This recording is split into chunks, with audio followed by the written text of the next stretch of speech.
The name of this poem is Our Casuarina Tree. Okay. Then, Our Casuarina Tree, written by Toru Dutt. Okay. Born on March 4, 1856. 1856 খ্রিস্টাব্দে 4 March Toru Dutt জন্মেছিলেন। Was a poet, তিনি একজন লেখিকা ছিলেন। Novelist মানে ঔপন্যাসিক, উপন্যাস লিখতেন। এসেইস্ট মানে প্রবন্ধ লিখতেন। এসে মানে প্রবন্ধ, এসেইস্ট মানে প্রাবন্ধিক। আচ্ছা, ট্রান্সলেটর মানে যারা এক ভাষা থেকে অন্য ভাষায় ট্রান্সলেশন করে। And the first Indian poetess, এবং প্রথম ভারতীয় লেখিকা। পোয়েটেস মানে লেখিকা, ঠিক আছে, লেখকের শ্রেণীতে। তাহলে তিনি হচ্ছে প্রথম ভারতীয় লেখিকা to write in French and English, যিনি ফ্রেঞ্চ এবং ইংলিশ ভাষায়, ফ্রেঞ্চ মানে ফ্রান্সের ভাষায় লিখেছিলেন এবং ইংলিশ ভাষাতেও লিখেছিলেন, তিনিই প্রথম। She died at the age of 21। তিনি মারা গিয়েছিলেন মাত্র 21 বছর বয়সে ইন 1876 খ্রিস্টাব্দে। তাহলে মাত্র 21 বছর বয়সে তিনি মারা গিয়েছিলেন। Okay. Our casuarina tree is one of Toru Dutt's most admired and enduring poems. মানে তার যে যতগুলো লেখালেখি কবিতা ছিল তার মধ্যে সব থেকে যেটা অ্যাডমায়ার করা হয়, যেটাকে রিকগনাইজ করা হয়, প্রশংসা করা হয়, সেটা হচ্ছে এই কবিতাটা। It appears in ancient ballads and legends of Hindustan part 2। এই কবিতাটা এখানে ছাপা হয়েছিল, ঠিক আছে। Accompanied by 6 other poems in the same collection. ওই কালেকশনে আরও 6টা কবিতা ছিল। এবার এই কবিতাটার ব্যাকগ্রাউন্ড কিছু মন দিয়ে শুনতে হবে, ঠিক আছে, এটা শুন মন দিয়ে। The casuarina is commonly identified with the Christmas tree. Christmas মাসে যেই গাছটা দেখানো হয় সেটা সাধারণত এই গাছটাকেই দেখানো হয়, ঠিক আছে, এই গাছটা। এবার এই গাছটার খ্রিশ্চান ধর্মে খুব কী বলবো, গুরুত্ব আছে, ঠিক আছে। তাহলে কী বলছে, casuarina is commonly identified with Christmas tree. এটাকে সাধারণত ক্রিসমাস ট্রি বলে আমরা চিনে থাকি। Toru Dutt's memories revolve around a particular casuarina tree. Toru দত্তের যে মেমোরিজ, তার যে স্মৃতিগুলো, রিভল্ভ মানে আঁকড়ে আছে বা তার চারিপাশে থাকা আর কি। কাকে ঘিরে আছে, ঘিরে থাকা বলতে পারি। তাহলে তরু দত্তের যে মেমোরিজ, স্মৃতিগুলো ঘিরে আছে, রিভল্ভ মানে ঘিরে আছে, কাকে ঘিরে আছে, around a particular casuarina tree, একটা নির্দিষ্ট ক্যাজুয়ারিনা গাছকে নিয়ে। তাহলে একটা নির্দিষ্ট ক্যাজুয়ারিনা গাছের চারিপাশে তার স্মৃতিগুলো জড়িয়ে আছে। ট্রি বিনিথ হুইচ মানে যার নিচে, বিনিথ মানে নিচে, তাহলে যার নিচে সি স্পেন্ট, তিনি কাটিয়েছিলেন, স্পেন্ট মানে কাটানো, তাহলে টি আছে, টি এর জায়গায়, তাহলে কাটিয়েছিলেন মেনি জয়ফুল মোমেন্টস মানে অনেক আনন্দদায়ক মুহূর্ত উইথ হার সিবলিংস মানে ভাই বোন, তাহলে তার ভাই বোনের সাথে তিনি অনেক আনন্দদায়ক মুহূর্ত সেই গাছের নিচে কাটিয়েছিলেন। তাদের নাম কি, আবজু অ্যান্ড আরু, ঠিক আছে। ইট ওয়াজ আন্ডার দিস ট্রি, এটা সেই গাছের নিচেই, that the three of them played together, যার নিচে তারা তিনজন একসাথে খেলতো। Creating memories that have রিমেন্ড vivid in her heart, যেগুলো তার মনের মধ্যে তৈরি করেছে। ভিভিড মানে কি, সুন্দর, ঠিক আছে, মনোমুগ্ধকর, এইসব বোঝায়। তাহলে ভিভিড ইন হার হার্ট মানে তার হৃদয়, তাহলে তার হৃদয়ে কিছু দারুণ মুহূর্ত, মানে এই যে সিনারিগুলো, মানে তার যে ছোটোবেলার যে স্মৃতিগুলো তৈরি করেছে। স্যাডলি বোথ আরু অ্যান্ড আবজু, এখানে দেখ 14 লেখা আছে, এখানে 20 বা 23 লেখা আছে, পাস্ট অ্যাওয়ে মারা গিয়েছিল। তাহলে দেখ, স্যাডলি মানে দুঃখজনকভাবে তাদের যে ভাই বোন ছিল আরু এবং আবজু, তারা মারা গিয়েছিল। আরু কত বয়সে মারা গিয়েছিল, 14 বছর বয়সে, আর আবজু 20 বছর বয়সে মারা গেছে। কিছু রেফারেন্সে দেখা যায় 23 বছর, সেটা আমাদের না জানলেও হবে। তাহলে তার দুই মানে ভাই বোন কত বছর, 14 আর 20 বছরে মারা গেছে। তরু দত্ত নিজে 21 বছরে মারা গেছে। তারা মারা গিয়েছিলেন ফ্রম টিউবারকিউলোসিস, শর্টকাটে আমরা কি বলি, টিবি রোগ বলি তো। তাহলে এই রোগটাতে তখন মারা গেছিল। দেখ, এখন হচ্ছে এই রোগটা অতটাও ডেঞ্জারাস নয়, এখন হচ্ছে ট্রিটমেন্ট একটা ইজি ব্যাপার। বাট তখনকার সময় এই টিবি রোগ মানে ক্যান্সারের সময়। আজকের দিনে যেমন ক্যান্সার হয়ে গেলে কারো যদি 3rd স্টেজ বা 4th স্টেজে ক্যান্সার হলে ভেবে নেয় যে আর থাকবে না, সেরকমই টিবি রোগেরও অবস্থা ছিল সেই সময়। Living the poetess without the beloved companion মানে সঙ্গী। তাহলে তাদের দিকে মানে লেখিকাকে একা ছেড়ে তারা চলে গেছিল। হু ওয়ান্স মানে যারা এক সময় শেয়ার মানে কি, ভাগ করে নেওয়া। দোজ হ্যাপি আওয়ার সেই সুন্দর বা খুশির মুহূর্তগুলো, মানে যারা সেই সুন্দর খুশির মুহূর্তগুলো এক সময় লেখিকার সাথে ভাগ করে নিয়েছিল, তারা তাকে ছেড়ে চলে গিয়েছিল। তারা মারা গিয়েছিল মাত্র 14 এবং 20 বছর বয়স। তারা একসাথে কোথায় খেলতো, ওই গাছটার নিচে খেলতো। ডেসপাইট মানে সত্ত্বেও, দেয়ার অ্যাবসেন্স মানে তাদের অনুপস্থিতি সত্ত্বেও, হার bond with the casuarina tree এন্ডিওর্স, তার যে বন্ড মানে কি বলবো, বাঁধন, তার যে মনের যে বাঁধন ওই গাছটার সাথে সেটা একই রকম আছে। টু হার, তার কাছে, the tree revives the worth of her siblings company.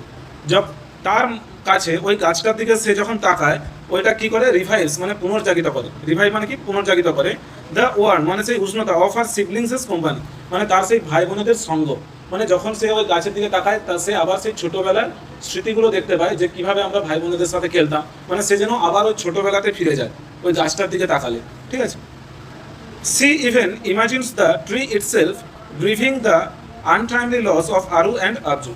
তার মনে হয় যে গাছটাও তার ভাই বোনের যে আনটাইমলি লস মানে অকাল মৃত্যুতে দুঃখ সেও পায়, গাছটাও পায়। অ্যাজ দো মানে যেন, ইট মর্নস উইথ হার, এটা দুঃখ পায় তার সাথে, অ্যান্ড আন্ডারস্ট্যান্ডস হার সরো, এবং বোঝে তার দুঃখকে। তাহলে তরু দত্তের দুঃখকে যেন ওই গাছটাও বোঝে, ঠিক আছে, তার ওটা মনে হয়। দাস এইভাবে the tree holds a profound and irreplaceable place in her life. Irreplaceable মানে কি, যেটা যার জায়গা কেউ নিতে পারবে না, ঠিক আছে। তাহলে কি বলছে, thus the tree holds a profound and irreplaceable place in her life, মানে তার জীবনে এই গাছটা খুবই গুরুত্বপূর্ণ গভীর একটা জায়গা ঘিরে রেখেছে, যেটা ইরিপ্লেসেবল। ইরিপ্লেসেবল মানে যার জায়গা আর কেউ নিতে পারবে না কোনোদিন, ওই গাছটার জায়গাটা তার মনে অন্য কেউ নিতে পারবে না। আচ্ছা, তোদের অনেক ছোটবেলার স্মৃতি থাকবে, যেমন কারো কাছে প্রাইমারি স্কুল হতে পারে, কারো কাছে খিচুড়ি স্কুল হতে পারে, কারো কাছে কোনো গাছের তলায় খেলাধুলা হতে পারে। তো যেখানে গেলে আমাদের সেই ছোটবেলার স্মৃতিগুলো মনে পড়ে যায়, স্পেশালি যদি সেই সব বন্ধুদের কথা মনে পড়ে যায় যারা হয়তো আর নেই, ঠিক আছে, বিশেষ করে বয়স্ককালে যেটা হয়। তো তখন যে মনের মধ্যে ফিলিংসটা আসে, তোর মনে হবে চোখের সামনে যেন সেই আবার বাচ্চাগুলো দৌড়াচ্ছে, ঠিক আছে, অথচ তুই সেখানে মানে কেউই নেই, বাট তুই দেখতেছি ওটা, যে আবার যেন তুই মানে সেই বাচ্চাগুলো দৌড়াচ্ছে, আর তাদের মধ্যে তুইও একজন। তো এই যে স্মৃতিগুলো ভেসে আসছে এখন লেখিকার মনে, ঠিক আছে। লাইক আ হিউজ পাইথন, এই গাছটাকে অ্যাকচুয়ালি এই কবিতাতে ডিসক্রাইব করবে, ঠিক আছে, যে গাছটা কেমন, গাছটা কি করছে। অ্যাকচুয়ালি এই গাছটাকে বর্ণনার মধ্য দিয়ে সে এই গাছটাকে মানে কি বলবো, চিরকাল বাঁচিয়ে রাখতে চায়, ঠিক আছে। একটু জাস্ট এটা যদি তোদের কবিতার সম্পর্কে না, মানে এখন পড়তে হবে না, এই গাছটা সম্পর্কে তিনি কেন কবিতা লিখেছিলেন। তিনি চাইতেন যে এই গাছটা কোনোদিনও যাতে না মারা যায়, কারণ এই গাছটাই আমাদের স্মৃতিকে বা আমার স্মৃতিকে বাঁচিয়ে রাখবে, ঠিক আছে। তো এই জন্য এই গাছটা সম্পর্কে তিনি কবিতা লিখছেন, যাতে এই গাছটা কোনোদিনও মারা না যায়। আর যখন কাউকে নিয়ে কবিতা লেখা হয় বা গল্প লেখা হয়, সে কোনোদিনও আর মারা যায়নি, এটা লিটারেচারের ভাষা, ঠিক আছে, যে সে চিরকালের জন্য বেঁচে রয়ে যায়। কারণ একটা কবিতার মাধ্যমে যদি আমি কাউকে ডিসক্রাইব করি, কারো সৌন্দর্যতা বল, কারো ক্যারেক্টার বল, যদি আমি বর্ণনা করি, সেটা হচ্ছে যত কাল মানে লোকেরা পড়তে থাকবে ওই কবিতাটা, তাহলে ওই যে ব্যক্তিটার সম্পর্কে আমি বর্ণনা করলাম কবিতাতে, সে কোনোদিন আর মারা যাবে না, লোকেদের মধ্যে বেঁচে থাকবে। তো সেরকমই লেখিকা হচ্ছে এখানে গাছটাকে বর্ণনা করছে তার কবিতার মাধ্যমে, ঠিক আছে। তো প্রথম লাইন দেখো, লাইক আ হিউজ পাইথন, একটা বিশাল বড় পাইথনের মতো। লাইক মানে কি, মতো, হিউজ মানে বিশাল বড়, পাইথন মানে একটা পাইথন সাপ হয়, ঠিক আছে। তাহলে একটা বিশাল বড় পাইথন সাপের মতো। ওয়াইন্ডিং, দেখ ওয়াইন্ডিং কথাটার মানে হচ্ছে স্পাইরালিং বা টুইস্টিং, মানে স্পাইরাল করে, জানিস তো স্পাইরাল কেমন করে খাতায়, সে যে এরকম জড়িয়ে তো, তাহলে জড়িয়ে আছে এরকম বলতে আছে। তাহলে লাইক আ হিউজ পাইথন, একটা বিশাল বড় পাইথনের মতো।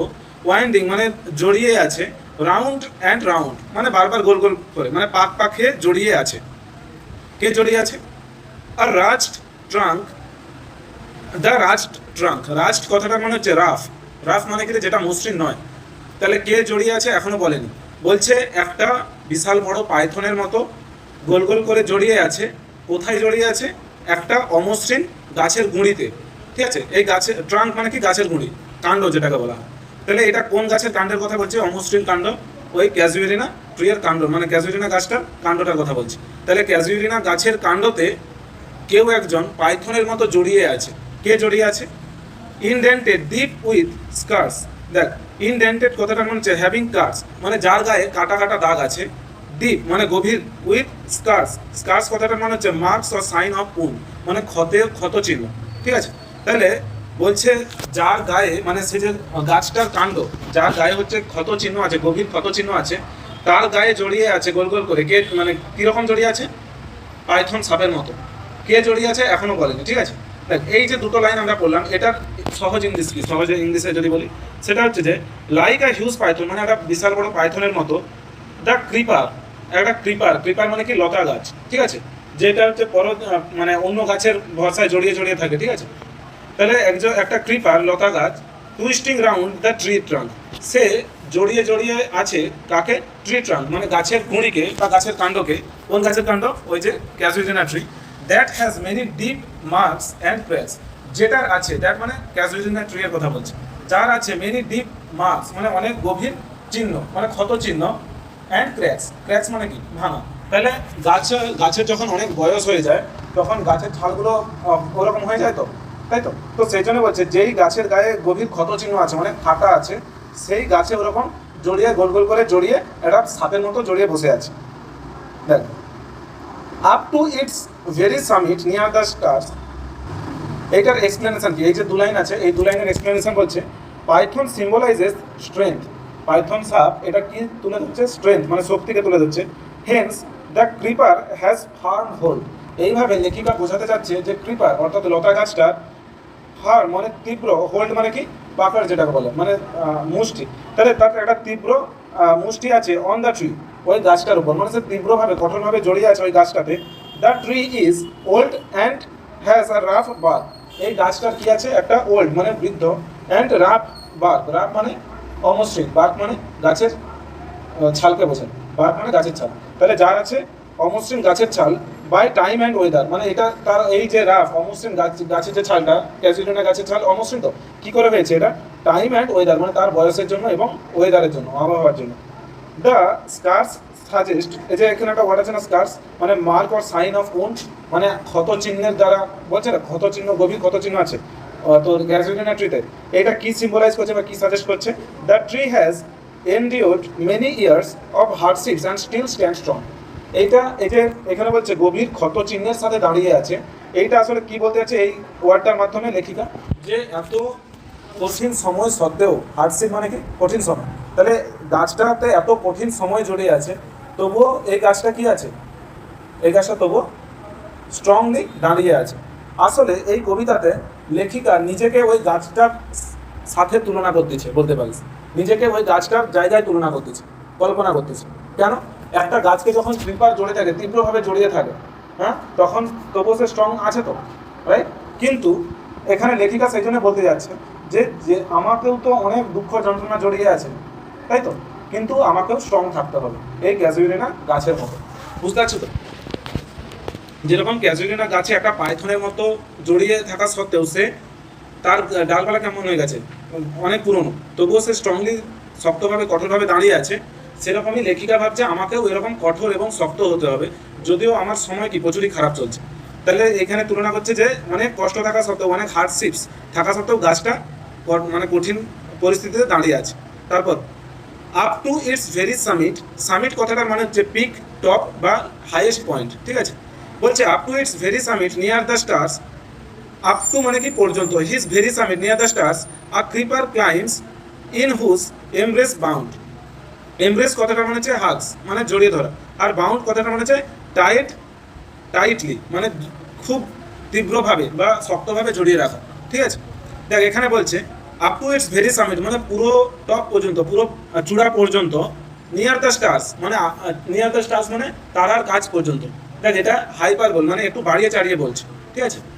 কেন বাড়িয়ে চাড়িয়ে বলছে? বলছে এই যে ক্রিপারটা, এই যে লতা গাছটা কত দূর গাছটাকে জড়িয়ে আছে? তারা পর্যন্ত, মানে কি বলতে আছে? গাছটা তারা পর্যন্ত, এটা তো বাড়িয়ে চাড়িয়ে বলছে।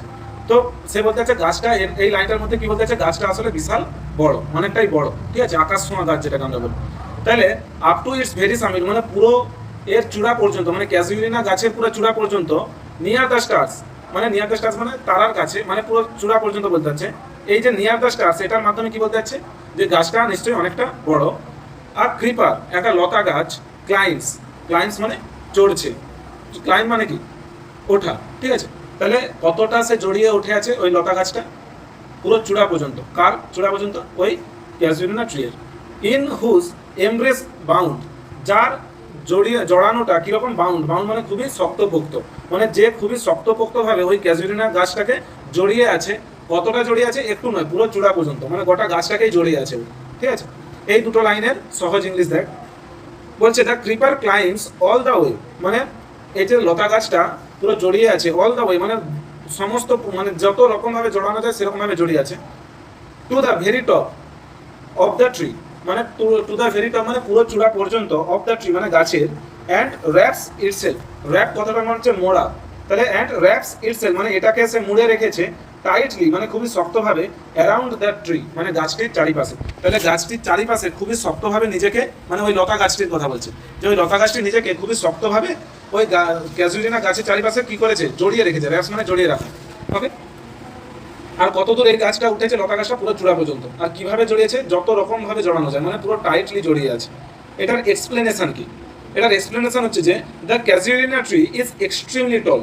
এই যে এখানে একটা লাইন বলছে না, নিয়ার দ্য স্টার্স মানে তারা পর্যন্ত, তাহলে তারা পর্যন্ত লতা গাছটা জড়িয়ে আছে, মানে কি বলতে চাচ্ছে, তাহলে ক্যাজুয়ালিনা গাছটার হাইট কত, তারা পর্যন্ত, রাইট? তাহলে দেখ এটার এক্সপ্লেনেশন আমরা এভাবে বলতে পারি যে the casuarina tree is extremely টল, ক্যাজুয়ালিনা গাছটা খুবই লম্বা, almost সিমিং to touch the sky, প্রায় যেন আকাশ ছুঁয়ে যাবে, and the creeper holds the tree, এবং এই লতা গাছটি এই গাছটিকে ধরে রাখে সো টাইটলি এতটাই দৃঢ়ভাবে, দ্যাট ইট সিমস টু হাগ ইট, যে মনে হচ্ছে এটা যেন খুবই শক্তভাবে এটাকে জড়িয়ে ধরে আছে।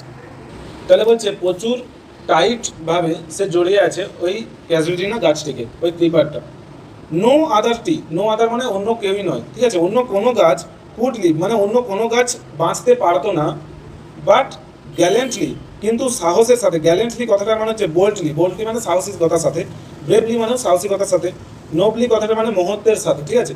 দেখ কেউ অত মানে লতা, এই তোর এই লতা গাছটি এমনভাবে জড়িয়ে আছে যে অন্য কোনো গাছ বাঁচতে পারতো না, কিন্তু এই গাছটা মহত্বের সাথে খুবই সাহসিকতার সাথে কি করছে, তো জায়েন্ট মানে ওই বিশাল, জায়েন্ট কথাটা মানে হচ্ছে বিশালকে বোঝায়, বিশাল মানে কাকে বোঝাচ্ছে এখানে, হিউজ ক্যাজুয়ালিনা ট্রিকে বোঝাচ্ছে, যে ওই বিশাল বড় ক্যাজুয়ালিনা যে গাছটা, ওয়ার্স, ওয়ার্স মানে পড়ে আছে, দ্য স্কার্ফ, স্কার্ফ কথাটার মানে হচ্ছে ওড়না, ঠিক আছে, অ্যান্ড দ্য ফ্লাওয়ার্স আর হাং, এবং তা থেকে ফুল ঝুলছে, ঠিক আছে। দেখ কি বলছে, no other tree could tolerate such a tight embrace, মানে অন্য কোনো গাছ এতটা টাইটভাবে যে জড়িয়ে ধরে আছে ওটা সহ্য করতে পারতো না, বাট দিস ট্রি কিন্তু এই ক্যাজুয়ালিনা গাছ tree bravely wears the creeper, আচ্ছা সাহসিকতার সাথে পড়ে আছে, ওয়ার মানে কি পড়া, তাহলে সাহসিকতার সাথে পড়ে আছে দ্য ক্রিপার মানে ওই লতা গাছটিকে, লাইক আ বিউটিফুল স্কার মানে একটা সুন্দর ওড়নার মতো করে, ডেকোরেটেড উইথ ফ্লাওয়ার্স যেটাতে ফুল আছে, মানে ওই লতা গাছটাতে ফুল ফুটেছে কয়েকটা। ওকে, লতা গাছটা এমনভাবে জড়িয়ে আছে অন্য কোনো গাছ হলে ওটা সহ্য করতে পারতো না, সবাই মারা যেত, কিন্তু ক্যাজুয়ালিনা গাছের জন্য মানে কাছে ওটা যেন কোনো ব্যাপারই নয়, সে ওটাকে কিভাবে পরে আছে, যেন একটা ওড়না গলায় দিয়ে আছে। আচ্ছা, ওড়না কি কিসের প্রতীক, সৌন্দর্যতার প্রতীক বলতে পারিস, যে সৌন্দর্যতা বাড়িয়ে তোলে, তাহলে এখানে ক্যাজুয়ালিনা গাছটা তাকে হচ্ছে যে ক্যাজুয়ালিনা গাছটা সেই লতা গাছটিকে একটা ওড়নার মতো করে যেন পড়ে আছে, তার ওটা কোনো ব্যাপারই নয়, তাই তো, সে ওটাতে কোনো যেন তার অসুবিধাই হচ্ছে না, এটাই সে বলতে যাচ্ছে।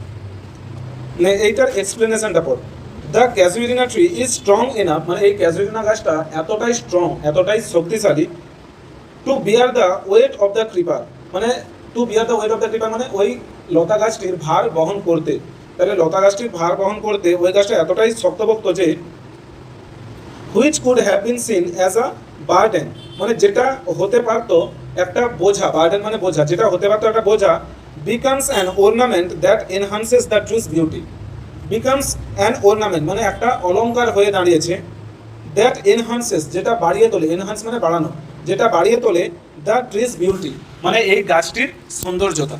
তাহলে এই গাছটা সরি এই লতা গাছটা অন্য গাছের জন্য কি হতো, একটা বার্ডেন হয়ে দাঁড়াতো, বোঝা হয়ে দাঁড়াতো, কিন্তু এই ক্যাজুয়ালিনা গাছের জন্য এটা কি, বিকামস অ্যান ornament, এটা তার কাছে যেন একটা জাস্ট গহনা, ঠিক আছে, এবং এটা তার কি বাড়াচ্ছে, যেন তার সৌন্দর্যতা বাড়াচ্ছে। ওই লতা গাছটাতে ফুল আছে তো, তাহলে ওই লতা গাছটা জড়িয়ে আছে, ক্যাজুয়ালিনা গাছের অসুবিধা হচ্ছে না, হচ্ছে না, যেন তার ওটা গহনার মতো কাজ করতেছে, যে ক্যাজুয়ালিনা গাছের সৌন্দর্যতা বাড়িয়ে তুলতেছে ওই লতা গাছটি, ঠিক আছে। বলছে ইন ক্রিমসন ক্লাস্টার্স, আচ্ছা ক্রিমসন কথাটা মানে হচ্ছে ঘন লাল, মানে ঘন লাল মানে ডিপ রেড যেটাকে বলি, ঠিক আছে। তাহলে বলছে ইন ক্রিমসন ক্লাস্টার্স, ক্লাস্টার্স মানে গুচ্ছে গুচ্ছে, মানে ইন বাঞ্চেস, বাঞ্চ মানে জানিস তো গুচ্ছ, তাহলে গুচ্ছে গুচ্ছে ঘন লাল কালারের, অল দ্য বস, বস কথাটা মানে হচ্ছে লার্জ ব্রাঞ্চেস মানে বড় বড় গাছের ডালপালাগুলো, among whereon, whereon মানে on which, all day are gathered birds and bee. দেখ কি বলছে, এই যে in crimson clusters all the boughs among, এটা মানে কি bright red flowers grow in bunches among all the all the branches, মানে প্রত্যেকটা ডালে, গাছের প্রত্যেকটা ডালে গুচ্ছ গুচ্ছ করে লাল লাল ফুল জন্মায়, ঠিক আছে? কোন গাছে? ওই ক্যাজুরিনা গাছে। তাহলে গুচ্ছ গুচ্ছ হয়ে লাল লাল ফুল বড় হয় বা জন্মায়। এই ক্লাসটার মানে বললাম গুচ্ছ গুচ্ছ। হোয়ার অন মানে যার ওপরে, মানে অন হুইচ, যার উপরে অল ডে মানে সারাদিন ধরে, আর গ্যাদার মানে জড়ো হয়, গ্যাদার মানে কি জড়ো হয়, whereon all day are gather মানে সারাদিন ধরে জড়ো হয় বার্ড অ্যান্ড বিজ, মানে পাখিরা এবং মৌমাছিরা। তাহলে বলছে বার্ডস অ্যান্ড বিজ gather on this branches through out the day, মানে এই ডালগুলোর ওপর সারাদিন ধরে পাখিরা এবং মৌমাছিরা কি হয়, জড়ো হয়, রাইট? তাহলে দেখ এতটার মধ্যে আমরা কি দেখলাম, সে ওই ক্যাজুরিনা গাছটাকে বর্ণনা করছে, তাই তো? Last three lines of this poem, of this stanza. And oft means often মানে প্রায়শই, and oft at nights মানে প্রায়শই রাতের বেলায়, the garden overflows মানে গার্ডেন মানে বাগানটি, overflow মানে কি রে? মানে ওভারফ্লো মানে কি না, কড়াই যখন ধর চা হচ্ছে সেটা উতলে পড়ে যায়, তো সেটাকে ওভারফ্লো বলে।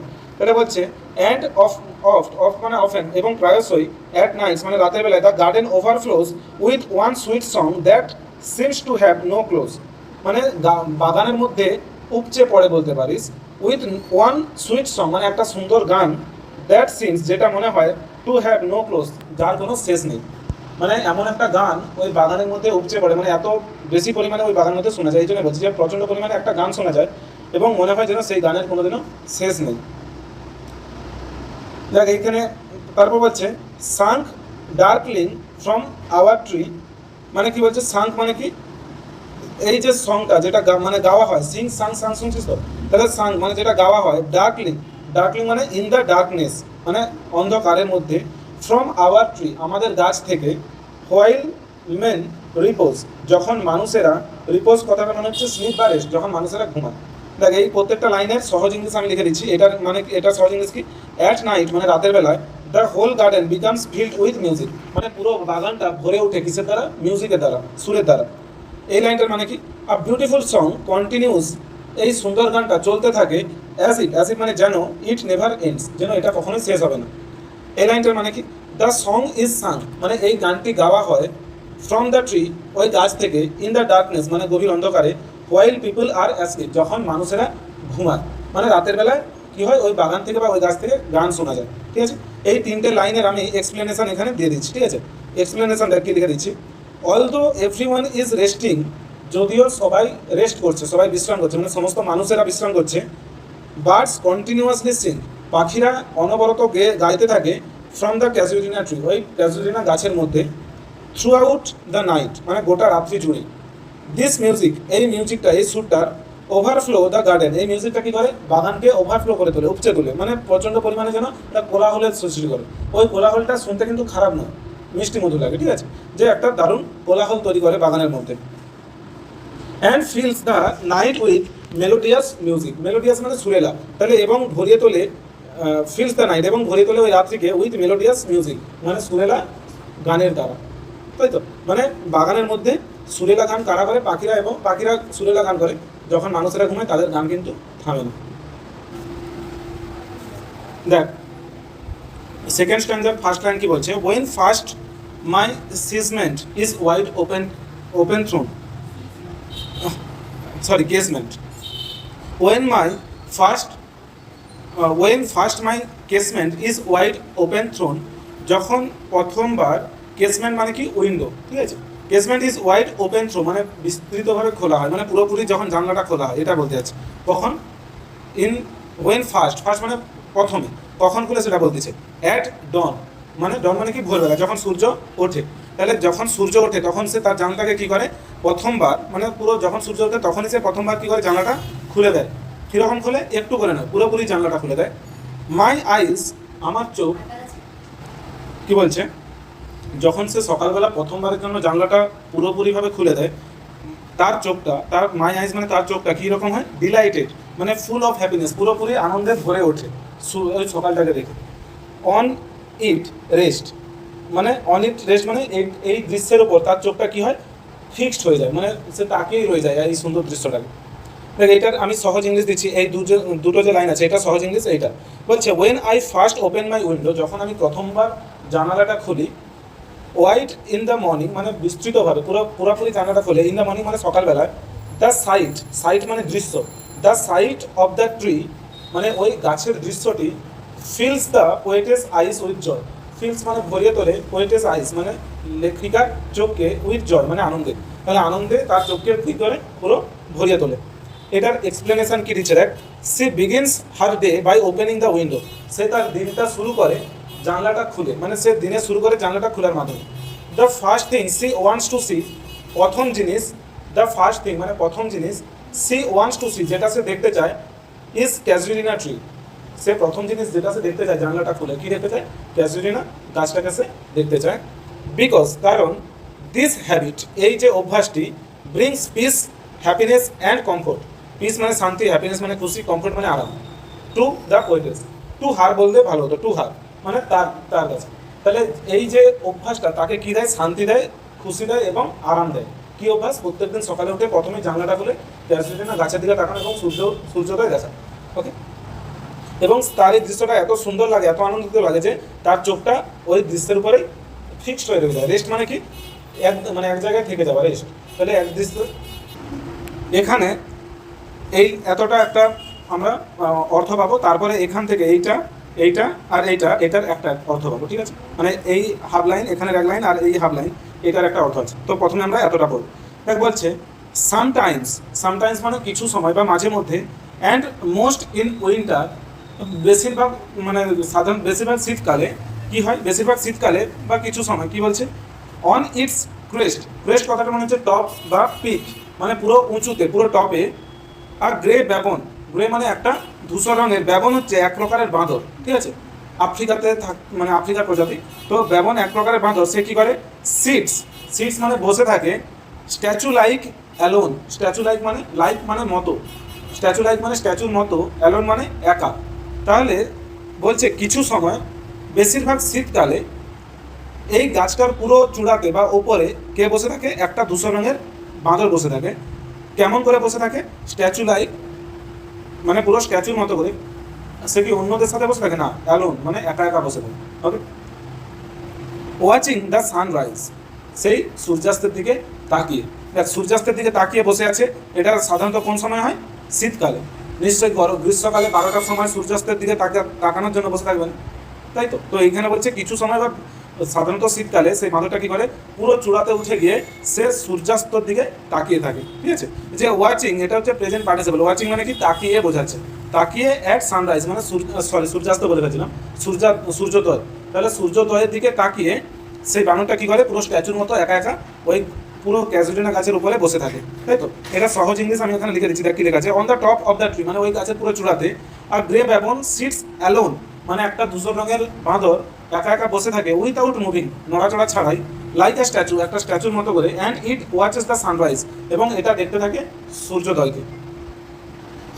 হোয়াইল কথাটা মানে হচ্ছে যে যখন, মানে হোয়াইল মানে সে তো ওই কাজটা করতেছে, নিচে অন্য একটা কাজ হচ্ছে। হোয়াইল অন লোয়ার বস মানে নিচের দিকে ডালগুলোতে কি হয়, হিজ পিউনি কথাটা মানে হচ্ছে ভেরি স্মল খুবই ছোট, অফস্প্রিং মানে চিলড্রেন বাচ্চাদেরকে বোঝাচ্ছে। তাহলে নিচের ডালগুলোতে কি হয়, তার ছোট্ট ছোট্ট বাচ্চাগুলো লিপ অ্যাবাউট কথাটা মানে হচ্ছে জাম্প, তার ছোট্ট ছোট্ট বাচ্চাগুলো লাফায়, কোথায় লাফায়, ওই গাছের নিচের ডালগুলোতে, অ্যান্ড প্লে এবং তারা কি করে, খেলাধুলো করে, ঠিক আছে। দেখ এই যে লাইনগুলো বললো না, এখানে অ্যাকচুয়ালি আমরা দুটো জিনিসকে রিলেট করতে পারি। বড় বাঁদরটার সাথে আমরা লেখিকার বর্তমান অবস্থাকে রিলেট করতে পারি, আর নিচে যেই অ্যাক্টিভিটিটা হচ্ছে, যে বাঁদরটার বাচ্চাগুলো কী করতেছে, গাছের ডালে নিচে খেলতেছে, তো তাহলে ওই নিচের যেই জিনিসটা হচ্ছে ওটার সাথে লেখিকার ছোটোবেলার জীবনটাকে আমরা রিলেট করতে পারি, তাই তো। দেখ বড় বাঁদরটা এখন বসে আছে একা একা সূর্যের দিকে তাকিয়ে, লেখিকাও তো সূর্যের দিকে তাকানোর জন্য প্রত্যেকদিন জানলা করে। তাহলে এখন বড় বাঁদরটার অবস্থা ওই লেখিকার মতো, মানে লেখিকার অবস্থা ওই বড় বাঁদরটার সাথে আমরা তুলনা করতে পারি। কিন্তু বাচ্চারা তারা এত মানে প্রকৃতি প্রেমিক নয়, বা তারা এত একা একা থাকতে পছন্দ করে, তারা বাচ্চাদের সাথে খেলাধুলা করতে পছন্দ করে, তারা নিচের ডালে কী করতেছে, অন্যান্য বাচ্চাদের সাথে খেলাধুলা করতেছে, ঠিক আছে। অ্যান্ড ফার অ্যান্ড নিয়ার কোকিলাস হেল কোকিলস কথাটা মানে হচ্ছে কুকুস, মানে কোকিল যেটাকে আমরা বাংলায় বলি। তাহলে অ্যান্ড ফার অ্যান্ড নিয়ার কোকিলাস মানে অনেক দূরে এবং কাছে কোকিলগুলো হেল, হেল কথাটা মানে হচ্ছে ওয়েলকাম বা গ্রিট, মানে অভ্যর্থনা জানানো যেটাকে বাংলায় বলে। হেল দ্য ডে মানে দিনকে অভ্যর্থনা করে বা ওয়েলকাম করে, মানে সকাল, এখানে দিন মানে সকালকে বোঝাতে যাচ্ছে। তাহলে সকাল শুরু হয় কার ডাক দিয়ে? কোকিলের ডাক দিয়ে বলতে যাচ্ছে। তাহলে বলছে কোকিলরা কী করে, দূরের কোকিল এবং সামনের কোকিলগুলো তারা অভ্যর্থনা জানায় বা সম্বর্ধনা জানায় কাকে? সকালকে, সকালকে আহ্বান জানায়। অর্থাৎ সকাল কার ডাকে আসে বলতে হচ্ছে কোকিলের ডাকে সকাল শুরু হয়। বলছে কি দেখ, কুকুস সিং মানে কোকিলরা কী করে গান গায় from nearby and far away মানে কাছে পিঠে এবং অনেক দূরে, টু ওয়েলকাম দ্য মর্নিং সকালকে মানে আগমন জানাতে বা স্বাগত জানাতে। And to their pastures went our sleepy cows, and to their pasture, pasture মানে কি? Grazing fields. আচ্ছা এটা প্যাস্চার, ঠিক আছে, পশ্চার না প্যাস্চার, প্যাস্চার মানে কি বললাম? গ্রেজিং ফিল্ড মানে যেখানে হচ্ছে পশুরা তোর ঘাস খায় সেটাকে কী বলে? প্যাস্চার। তাহলে and to their pastures went our sleepy cows, went মানে যায়, সরি ওয়েন্ট, ওয়েন্ট কথাটা মানে হচ্ছে গো অর মুভ স্লোলি মানে যাওয়া অথবা আস্তে আস্তে যাওয়া, ঠিক আছে, আস্তে আস্তে নড়াচড়া করে করে নড়তে নড়তে যাওয়া, এটাকে কী বলা হয়? Went, WEND।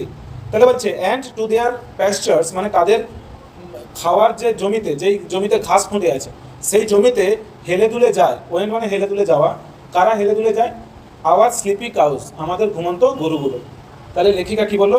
যখন কোকিলগুলো দূরের এবং কাছের কোকিলগুলো সকালকে অভ্যর্থনা জানায় মানে আহ্বান জানায়, মানে কি এই সকাল পড়ছে, তখন ঘুমন্ত কুকুরগুলো, ঘুমন্ত কুকুর মানে যারা ঘুম থেকে এই উঠছে, সরি কুকুর বলে বেরো, ঘুমন্ত গরুগুলো তারা কি করে? হেলে দুলে সেই ঘাসের জমিতে যেতে থাকে, ঠিক আছে। যেমন বর্তমানকালে যদি লেখিকা থাকতেন, এখন বর্তমান সময়কালে তাকে দেখতে পেত ঘুম ঘুম চোখে চোখে ছাত্রছাত্রীগুলো টিউশন যায়, সেরকম গরুগুলা কী করতো? ঘুম চোখে ঘুম থেকে ঘুম কাটেনি, নড়ে চড়ে তারা মাঠের দিকে অগ্রসর হচ্ছে, ঠিক আছে, কিসের জন্য? ঘাস খেতে। মানে দেখ এতটা যে আমরা বললাম পুরোটাতেই লেখিকা প্রকৃতির বর্ণনা করতেছি, তাই তো, প্রকৃতির সৌন্দর্যটাকে তুলে ধরতেছি। অ্যান্ড ইন দ্য শ্যাডো এবং ছায়া, ইন দ্য শ্যাডো ছায়াতে। আচ্ছা যদি একটা পুকুরের ধারে বড় গাছ থাকে, সেই গাছটার ছায়া তো পড়বে পুকুরের জলের ওপর, তাহলে সেই গাছের ছায়াতে on the broad tank cast, দেখ অন মানে ওপরে, ব্রড ট্যাঙ্ক কাস্ট, ব্রড মানে বিস্তার, ঠিক আছে, বিশাল বড়। ট্যাঙ্ক কথাটা মানে হচ্ছে পুকুর বা রিজার্ভায়ার যেখানে জল জমা থাকে, জলাশয় বলে। তাহলে ট্যাঙ্ক মানে কি বললাম? জলাশয় কিংবা পুকুরকে বোঝাচ্ছে। কাস্ট, কাস্ট মানে ছোঁড়া, ঠিক আছে। বাই দ্যাট হোর ট্রি, হোর কথাটা মানে হচ্ছে ওল্ড গ্রে উইথ এজ, মানে হোর কথাটা মানে হচ্ছে বয়সের সাথে যে খুবই বৃদ্ধ হয়ে, বয়সের সাথে যে ধূসর হয়ে গেছে, সেই গাছটা কি করে? কাস্ট করে মানে ছুঁড়ে দেয় তার ছায়াটাকে। কোথায় ছুঁড়ে দেয়? ওই পুকুর বা জলাশয়ে। So beautiful and fast water lily spring, আর সেই ছায়াতে কি হয়? ইন দ্য শ্যাডো বলছে না, ইন দ্য শ্যাডো মানে ওই ছায়াতে কি হয়? সো বিউটিফুল অ্যান্ড ফাস্ট মানে খুবই সুন্দর এবং বিশাল বিস্তার। দ্য ওয়াটার লিলিস স্প্রিং মানে জলে যে লিলিস যে ফুলগুলো হয় সেগুলো স্প্রিং মানে ফুটে ওঠে, স্প্রিং মানে ফুটে ওঠা। তাহলে কি বলছে? গাছ, তোর ওই ক্যাজুলিনা গাছ পুকুরের উপর যে ছায়রাটা তৈরি করে, ওই ছায়রাতে কাকে দেখা যায়? সুন্দর সুন্দর বিশাল বিস্তৃত, বিশাল বিস্তৃত মানে একটা গাছ নেই, একটা ফুল নেই, অনেক ফুল আছে, বিশাল বিস্তার জুড়ে সুন্দর ওয়াটার লিলিস ফুটে আছে, মানে জলীয় যে লিলিস ফুলগুলো সেগুলো ফুটে আছে। কেমন করে ফুটে আছে? লাইক স্নো ইমার্সড, যেমন করে বরফেরা এক জায়গায় জমা হয়, মানে অনেক বরফ যখন এক জায়গায় জমা হয় কীরকম দেখতে লাগে? পুরো সাদা লাগে তো। দেখ এই ফুল লিলিস ফুলটা কেমন? এইটা, তাহলে এটা হচ্ছে লিলিস ফুল, দেখতে সাদা। এই হ্যাঁ দেখ এই সাদা ফুলটা একটা এখানে একটাই আছে, এটা যখন হাজার হাজার একসাথে থাকবে বা শয়ে শয়ে থাকবে এক জায়গায়, সেইটা কী মনে হবে? যেন বরফ জমে আছে, তাই তো। সেই বরফ জমার সাথে লেখিকা তুলনা করছে। তাহলে বলছে যেন এইটাকে দেখতে এত সুন্দর লাগে এবং এত বিস্তৃত জায়গা জুড়ে এটা থাকে, এই লিলিস ফুলগুলো ফুটে থাকে, লাইক আ স্নো ইমার্স, যেন বরফ এক জায়গায় মানে জুড়ে বসে আছে, মানে এক জায়গায় বরফ জমে আছে, তাই তো। দেখ এই যে শো থেকে শুরু করে ইমার্স পর্যন্ত, এটা সহজ ইংলিশ আমি এখানে লিখে দিচ্ছি। কী বলছে? The white water Lily's Bloom together, এই সাদা ওয়াটার লিলিস ফুলগুলো মানে জলের যে লিলিস ফুলগুলো, ব্লুম মানে ফুটে ওঠা, ব্লুম আর স্প্রিং দুটো একই ইংলিশ, ঠিক আছে। ফুটে ওঠে টুগেদার মানে একসাথে, অ্যাজ ইফ মানে যেন, স্নো হ্যাজ গ্যাদার্ড টুগেদার যেন বরফ এক জায়গায় জড়ো হয়েছে, ইন আ লার্জ মাস মানে একটা বিশাল পরিমাণে। এটার এক্সপ্লেনেশন আমি নিচে লিখে দিচ্ছি, দেখ এই যে 3 লাইন আছে না, এই 3 লাইনের এক্সপ্লেনেশন আমি এখানে লিখে দিচ্ছি। কী লিখে দিচ্ছি দেখ? The tree not only looks, এটা সরি এক্সপ্লেনেশন নয়, এটা আমি মানে সংক্ষেপে বলতে পারি। এইখানে এই তিনটে লাইনের মধ্যে লেখিকা কি বলতে যাচ্ছে সেটা আমি এখানে লিখে দিচ্ছি। কি লিখছি দেখ, the tree not only looks beautiful, এই গাছটাকে শুধুমাত্র যে সুন্দর দেখায় সেটা নয়, অর্থাৎ কোন গাছটার কথা হচ্ছে ক্যাসুয়ারিনা ট্রি। এই ক্যাসুয়ারিনা ট্রিকে শুধুমাত্র যে সুন্দর দেখায় সেটা নয়, এই গাছটা আরও কি কাজ করে, ছায়া তৈরি করে দেয় তো, যাতে লিলি ফুলগুলো সুন্দরভাবে ফুটতে পারে। তাহলে দেখতে পাচ্ছি এই গাছটাকে শুধুমাত্র সুন্দর দেখায় সেটা নয়, বাট অলসো প্রোভাইডস সেট, এটা কি করে প্রোভাইড মানে প্রদান করে, সেট মানে ছায়া, অ্যান্ড কমফোর্ট এবং আরাম। কাকে ছায়া প্রদান করে, লিলি ফুলকে, এবং সেই ফুলগুলোকে আরাম প্রদান করে। ঠিক আছে, কে আরাম প্রদান করে, ওই ক্যাসুয়ারিনা ট্রিটা। ঠিক আছে, দেখ প্রথম দুটো স্ট্যান্ডাতে আমরা দেখছিলাম যে সে গাছটার সৌন্দর্যতা বর্ণনা করছিল, তাই তো। সে গাছটাকে বলছিল যে এই গাছটা কত না সুন্দর, এতে সে পাখি বসে গান গায়ে এসব বলছিল। এবার সে বলা শুরু করবে যে গাছটা কেন তার কাছে এতটা প্রিয়, সে এটা এবার বলা শুরু করতেছে। দেখ কি বলতেছে প্রথম, এটা থার্ড স্ট্যান্ডার প্রথম লাইন, but not because of its magnificence dear is the casuarina to my soul. দেখ এখানে প্রথমে হচ্ছে যে তোরা জানিস যে কবিতার লাইন হচ্ছে যে সাধারণত ইংলিশ সেন্টেন্সের মতো হয়নি, সাধারণ কারণ কি রিদিম বোঝাতে হয় অনেক কিছু। এখানে বলছে but not because of its magnificence, এটার সৌন্দর্যতার জন্য নয়, ডিয়ার মানে প্রিয় হয়, দ্য ক্যাজুয়ারিনা মানে ক্যাজুয়ারিনা গাছটি ইজ টু মাই সোল, আমার হৃদয়। তাহলে আমার হৃদয়ের মধ্যে এই যে ক্যাজুয়ারিনা গাছটা প্রিয় হয়ে আছে, সেটা কেন, এটা এর সৌন্দর্যতার জন্য নয়। প্রথম দুটো স্ট্যান্ডাতে কি বললো যে এর কত নিয়ে সুন্দর, তাই তো, তার সৌন্দর্যতা বর্ণনা করছিল। থার্ড স্ট্যান্ডার প্রথম দু লাইনে কি বলে দিল যে এই গাছটা আমার কাছে প্রিয়, আমার মনের মধ্যে আছে। সোল মানে কি আত্মা, তোরা হার্ট বলতে পারিস। তাহলে আমার মনের মধ্যে, আমার হৃদয়ের মধ্যে এই গাছটা আছে, সেটা এর সৌন্দর্যতার জন্য কিন্তু নয়। ঠিক আছে, এই দুটো লাইনের সহজ ইংলিশ লাইন কি হবে, মানে জেনারেল লাইন, গ্রামার সঠিক কি হবে, casuarina is dear to my soul, casuarina আমার মনের খুব প্রিয়, নট ফর ইটস বিউটি, এটার সৌন্দর্যতার জন্য কিন্তু নয়, তাই তো। এটা অরিজিনাল লাইন। কবিতাতে এরকম সাধারণ বাক্য তো গল্পে থাকে, কবিতাতে এরকম থাকে না। দেখ এই যে এটা হচ্ছে এক্সপ্লেনেশন। ঠিক আছে, এক্সপ্লেনেশন আমি কি লিখেছি দেখ, সি সেজ দ্যাট, মানে সে লেখিকা এটার এই দুটো লাইনের মধ্যে বলতে যাচ্ছে যে ট্রিজ বিউটি মানে এই গাছের যে সৌন্দর্যতা is not the main reason, এটা প্রধান কারণ নয়, ফর হুইচ মানে যেটার জন্য সি লাভস ইট, সে এটাকে ভালোবাসে। মানে গাছের সৌন্দর্যতা প্রধান কারণ নয় যার জন্য সে এই গাছটিকে ভালোবাসে, রাদার বরং ইট হ্যাজ স্পেশাল প্লেস, এটার আছে একটা বিশেষ জায়গা, ইন হার হার্ট তার মনের মধ্যে বা হৃদয়ের মধ্যে, বিকজ অফ হার মেমোরিজ তার কিসের কারণে, তার স্মৃতির কারণে। এই প্রথম দু লাইনে বললো যে এই গাছটা আসলে আমার মনের কাছে খুবই প্রিয়, এটা সৌন্দর্যতার জন্য নয়, কিন্তু লেখিকা তার মানে কি বলতে চাচ্ছে, তার নিশ্চয়ই কিছু স্মৃতি আছে, সেই জন্য এটা তার কাছে এতটা প্রিয়।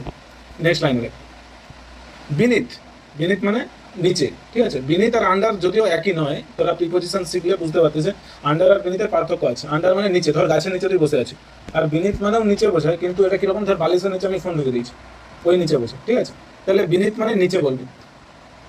ইট we have played, beneath it মানে এটার নিচে, উই হ্যাভ প্লেট আমরা খেলেছি, তাহলে এটার নিচে আমরা খেলেছি। সে এবার কারণটা বলতেছে যে সেই এই গাছটা তার সৌন্দর্যতার জন্য তো লেখিকার কাছে প্রিয় নয়, কেন প্রিয় তাহলে, সে এবার এই লাইনে বলতেছে যে বিনিথ ইট এই গাছটার নিচে, ইট মানে ক্যাজুয়ালিনা ট্রি, এই যে এটার নিচে উই হ্যাভ প্লেড মানে আমরা খেলেছি বা খেলতাম, দো দো ইয়ার্স মে রোল যদিও অনেক বছর কেটে গেছে। এখানে রোল কথাটা মানে জানিস তো গড়িয়ে যাওয়া, এখানে বছর কি গড়াতে থাকে প্রাণী না পাথর, এখানে বলছে আমরা বাংলাতেও এরকম বলে থাকি কত বছর না গড়িয়ে যাবে, তাই তো। এখানে হচ্ছে গড়িয়ে যাওয়া মানে কেটে যাওয়া, তাহলে যদিও দো মানে যদিও, তাহলে যদিও অনেক বছর কেটে গেছে কিন্তু এই গাছটার নিচেই আমরা খেলতাম, তাই তো, তার ওই স্মৃতিটা মনে পড়ছে। ও সুইট কম্পেনিয়ন্স, আচ্ছা আগে এই লাইনটার মানে বলে দেয়, beneath it we have played, এটার মানে কি বলতে আছে, we use to play under the tree, মানে আমরা এই গাছটার নিচেই খেলতাম। ইউজ টু প্লে এটা পাস্ট ইনডিফিনাইট টেন্স, অভ্যাসগত কাজ। ঠিক আছে, উই ইউজ টু প্লে মানে আমরা খেলতাম আন্ডার দ্য ট্রি এই গাছটার নিচে। আর দো ইয়ার্স মে রোল এটার মানে কি ইংলিশে, দো মেনি ইয়ার্স হ্যাভ পাস্ট যদিও অনেক বছর কেটে গেছে, তাই তো, অনেক বছর যদিও কেটে গেছে কিন্তু এই গাছটার নিচে আমরা খেলতাম। এটার এক্সপ্লেনেশন আমি কি লিখছি রে, সি রিমেম্বার্স লেখিকা স্মরণ করছে, হার হ্যাপি চাইল্ডহুড তার খুশির বাল্যকাল।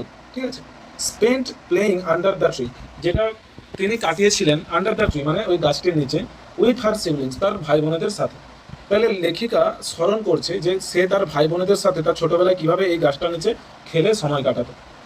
হেন্স সুতরাং the tree is a symbol of our childhood memories. অর্থাৎ এই লাইনটার মধ্যে আমরা কি বুঝতে পারলাম যে the tree is a symbol, এই গাছটা একটা প্রতীক বা চিহ্ন, কিসের চিহ্ন? অফ আর চাইল্ডহুড মেমোরিজ, তার বাচ্চা বয়সের স্মৃতির চিহ্ন, তাই তো? ওই গাছটাকে দেখলে তার বাচ্চা বয়সের স্মৃতিগুলো আবার মনে চলে এসে, বাচ্চা বয়সের যে মেমোরিগুলো তার আবার মনে চলে এসে, তাহলে এই গাছটা হচ্ছে সেটার প্রতীক। চিহ্নগুলো থেকে বলতে পারি আমরা প্রতীক, এই গাছটা হচ্ছে তার ছোটবেলার যে স্মৃতিগুলোর প্রতীক, তাই তো? ওই জন্য সে বলছে যে এই গাছটার সৌন্দর্যতার জন্য এই আমার কাছে প্রিয় নয়, বরং এই গাছটার নিচে আমরা খেলতাম, আর অনেক বছর কেটে গেছে। তারপরে লাইনে কি বলছে দেখ, দুঃখ প্রকাশ করছে। ও সুইট কম্পেনিয়ন্স, কম্পেনিয়ন মানে জানে, কম্পেনিয়ন মানে সঙ্গী, তাই তো? কোম্পানি মানে সঙ্গ, তাহলে ও সুইট কম্পেনিয়ন্স, ও মিষ্টি সঙ্গীরা আমার, কাদের থেকে বলছে? তার ভাই বোনেদের, যারা মারা গেছে আর নেই। তাহলে ও সুইট কম্পেনিয়ন্স, ও মিষ্টি আমার ভাই বোনেরা বা আমার সঙ্গীরা, loved with love intense for your, আচ্ছা, loved with love intense, intense কথাটার মানে হচ্ছে ভেরি স্ট্রং বা ডিপ। এই লাইনটার মাধ্যমে কি বলতে আছে? ও মাই ডিয়ার কম্পেনিয়ন্স, ও আমার প্রিয় সঙ্গীরা, মানে ভাই এবং বোনদেরকে বলছে, ও আমার প্রিয় সঙ্গীরা, I loved you very deeply. এই যে লাভড উইথ লাভ ইন্টেন্স আছে না, এটার মধ্যে কি বলতে চাচ্ছে? এই যে I loved you very deeply, আমি তোমাদেরকে ভালোবেসেছিলাম অনেক গভীরভাবে, মানে আমি প্রচণ্ড ভালোবেসেছিলাম তোমাদেরকে, তাই তো? মানে ভালোবাসতাম বলতে পারবো, আমি তোমাদেরকে প্রচণ্ড ভালোবাসতাম। কাদের দিকে বলতেছে? তার মৃত ভাই বোনদেরকে সে এখন বলতেছে এটা। তারপর দেখ কি বলছে, ফর ইওর সেক্স, এই যে ফর ইওর সেক্স, এটার মানে হচ্ছে যে because of you. Because of you মানে জানিস? তোমাদের কারণে, বিকজ অফ মানে কারণে, তাই তো? সেক্স মানে হচ্ছে কারণে বোঝায়, যে ফর ইওর সেক্স মানে বিকজ অফ ইউ মানে তোমাদের কারণে, shall the tree be ever dear, যে তোমাদের কারণে, এটা সেলটা আগে আছে, কবিতার লাইনে এরকম হয়, the tree shall be ever dear, মানে এই গাছটা চিরকাল, এভার মানে সর্বদা, ঠিক আছে? তাহলে এই গাছটি সর্বদা আমার কাছে প্রিয় হয়ে থাকবে। কিসের জন্য? ফর ইওর সেক্স মানে তোমাদের জন্য, তাহলে তোমাদের জন্য এই গাছটা আমার কাছে সবদিন প্রিয় হয়ে থাকবে। এটার ইজি ইংলিশ আমি এখানে লিখে দিচ্ছি যে বিকজ অফ ইউ মানে তোমাদের কারণে, I will always love this tree, আমি সর্বদাই এই গাছটিকে ভালোবাসবো, তাই তো? মানে the tree will be ever dear মানে এই গাছটি আমার কাছে সর্বদা প্রিয় থাকবে, মানে বলতে চাচ্ছে আমি সর্বদাই এই গাছটিকে ভালোবাসবো। কেন? তোমাদের কারণে, তোমাদের জন্য, কারণ তোমাদের সাথে আমি এই গাছটার নিচে টাইম কাটিয়েছি। এটার এক্সপ্লেনেশন আমি এখানে লিখে দিচ্ছি। দ্য ট্রি রিমাইন্ডস মানে এই গাছটা স্মরণ করায়, রিমাইন্ড কথাটার মানে হচ্ছে মনে করানো, ঠিক আছে? নিজে মনে করা ইংলিশকে রিমেম্বার, যে আমি স্মরণ করছি, আর কোনো জিনিস তোকে মনে করাচ্ছে, আমি তোকে মনে করাচ্ছি, এটাকে রিমাইন্ড। তাহলে the tree reminds the poet, এটা পোয়েটেস হবে বা পোয়েট বলেও হয়, যে লেখিকাকে লেখিকাকে গাছটি কি করে? মনে করায়, কি মনে করায়? অফ হার লাভড ওয়ান্স মানে তার ভালোবাসার সেই ভালোবাসার মানুষগুলোকে, তাহলে ভালোবাসার মানুষ তারা তার ভাই বোন, তাহলে তাদের দিকে মনে করায়, কে মনে করায়? লেখিকাকে গাছটি।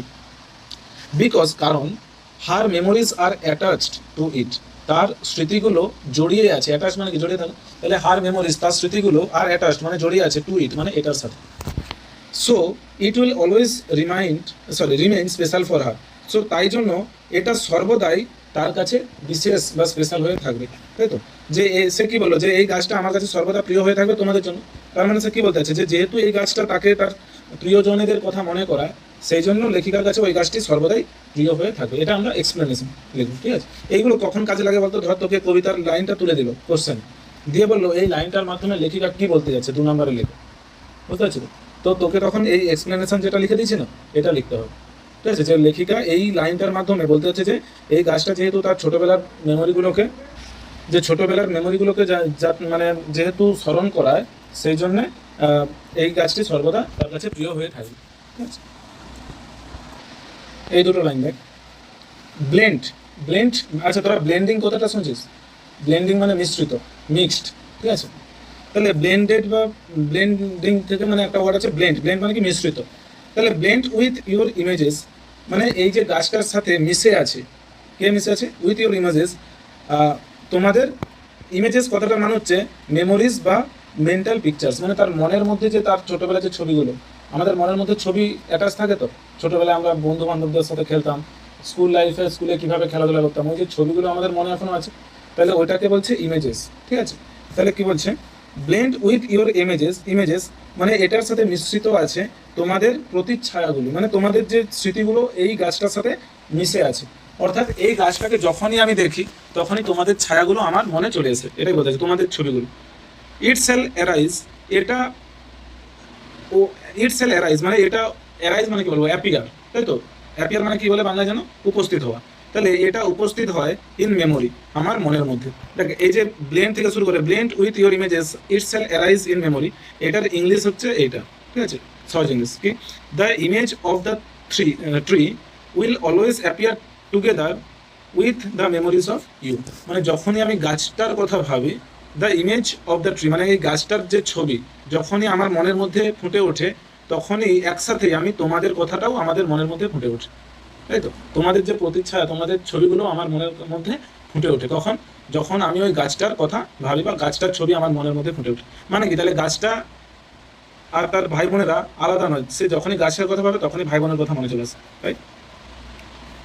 এটার এক্সপ্লেনেশন কি, যে এইখান থেকে এতটা, whenever she reminds the tree মানে যখনই সে গাছটা রিমেম্বার্স, যখনই সে গাছটির কথা মনে করে বা গাছটার কথা তার স্মরণে আসে, she also remembers her siblings, সে তখনই তার ভাই বোনেদের কথাও তার মনে পড়ে যায়, তাই তো?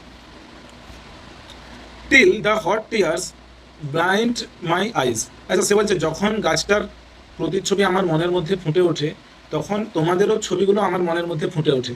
কতক্ষণ পর্যন্ত এই কাজটা চলতে থাকে, মানে কতক্ষণ পর্যন্ত তার মনের মধ্যে এই ছবিটা থাকে? টিল মানে যতক্ষণ না পর্যন্ত the hot tears, hot tears কথাটা মানে গরম চোখের জল নয়, এখানে গরম চোখের জল বলতে পারিস, বাট হট টিয়ার্স মানে বলতে হচ্ছে টিয়ার অফ ডিপ সরো।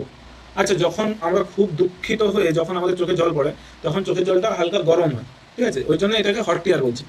আসলে হট টিয়ার মানে কি বলতে হচ্ছে, খুব গভীর দুঃখের যে চোখের জল। আমাদের আনন্দের সময় চোখের জল পড়ে, আর গভীর দুঃখের সময়ও চোখের জল পড়ে। তাহলে যতক্ষণ না আমার গভীর দুঃখের চোখের জল আমার চোখকে অন্ধ করে দেয়, মাই আইস মানে আমার চোখ, আর ব্লাইন্ড মানে অন্ধ। তাহলে যতক্ষণ না গভীর দুঃখের জল মানে চোখের জল আমার চোখকে অন্ধ করে দেয়, ততক্ষণ পর্যন্ত তোমাদের ছবিগুলো ওই গাছটার সাথে সাথে আমার মনের মধ্যে ফুটে ওঠে, ঠিক আছে? মানে সে বলতে চাচ্ছে যখনই আমি গাছটার কথা ভাবি তোমাদের কথা মনে আসে, আর তারপরে দুঃখে আমার চোখে জল চলে আসে, ঠিক আছে? এই দুটো লাইন বলতে চাচ্ছে এখানে। তার মানে দেখ এখানে এক্সপ্লেনেশন কি দিয়েছে, এই যে টিল থেকে আইস পর্যন্ত, এটার এক্সপ্লেনেশন এখানে আমি লিখে দিয়েছি। Thinking about her dead siblings makes her cry, যে যখনই সে তার মৃত ভাই বোনেদের কথা ভাবে তার চোখে জল চলে আসে, তাই তো? আসলে কি গাছটার জন্য চোখে জল আসে?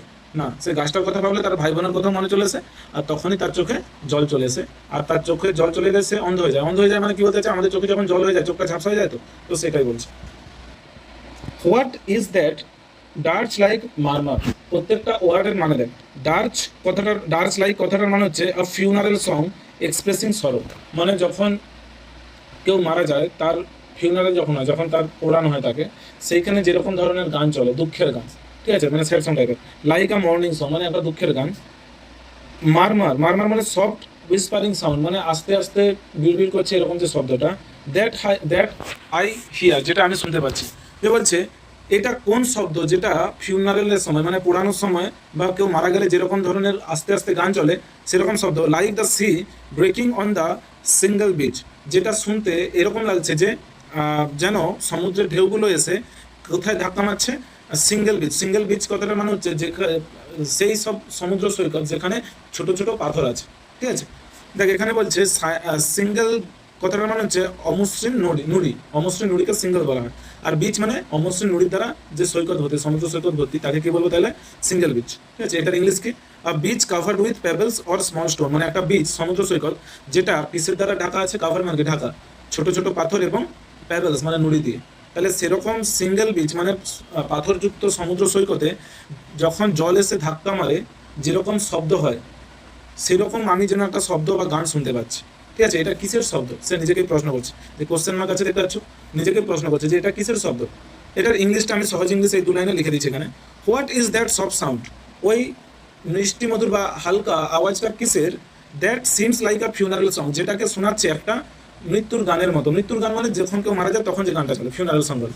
তাহলে ওই গানটার মতো শোনাচ্ছে যেটা, হুইচ সাউন্ডস লাইক, যেটাকে শুনতে লাগছে দ্য সি ওয়েভস, সমুদ্রের ঢেউয়ের মতো, hitting a beach covered with small stone, যে একটা সমুদ্রের ঢেউ যেন এসে সমুদ্র সৈকতে ধাক্কা মারছে যেখানে অনেক পাথর আছে, সেই সাউন্ডটা যেরকম আমি সেরকম শব্দ এখন শুনতে পাচ্ছি।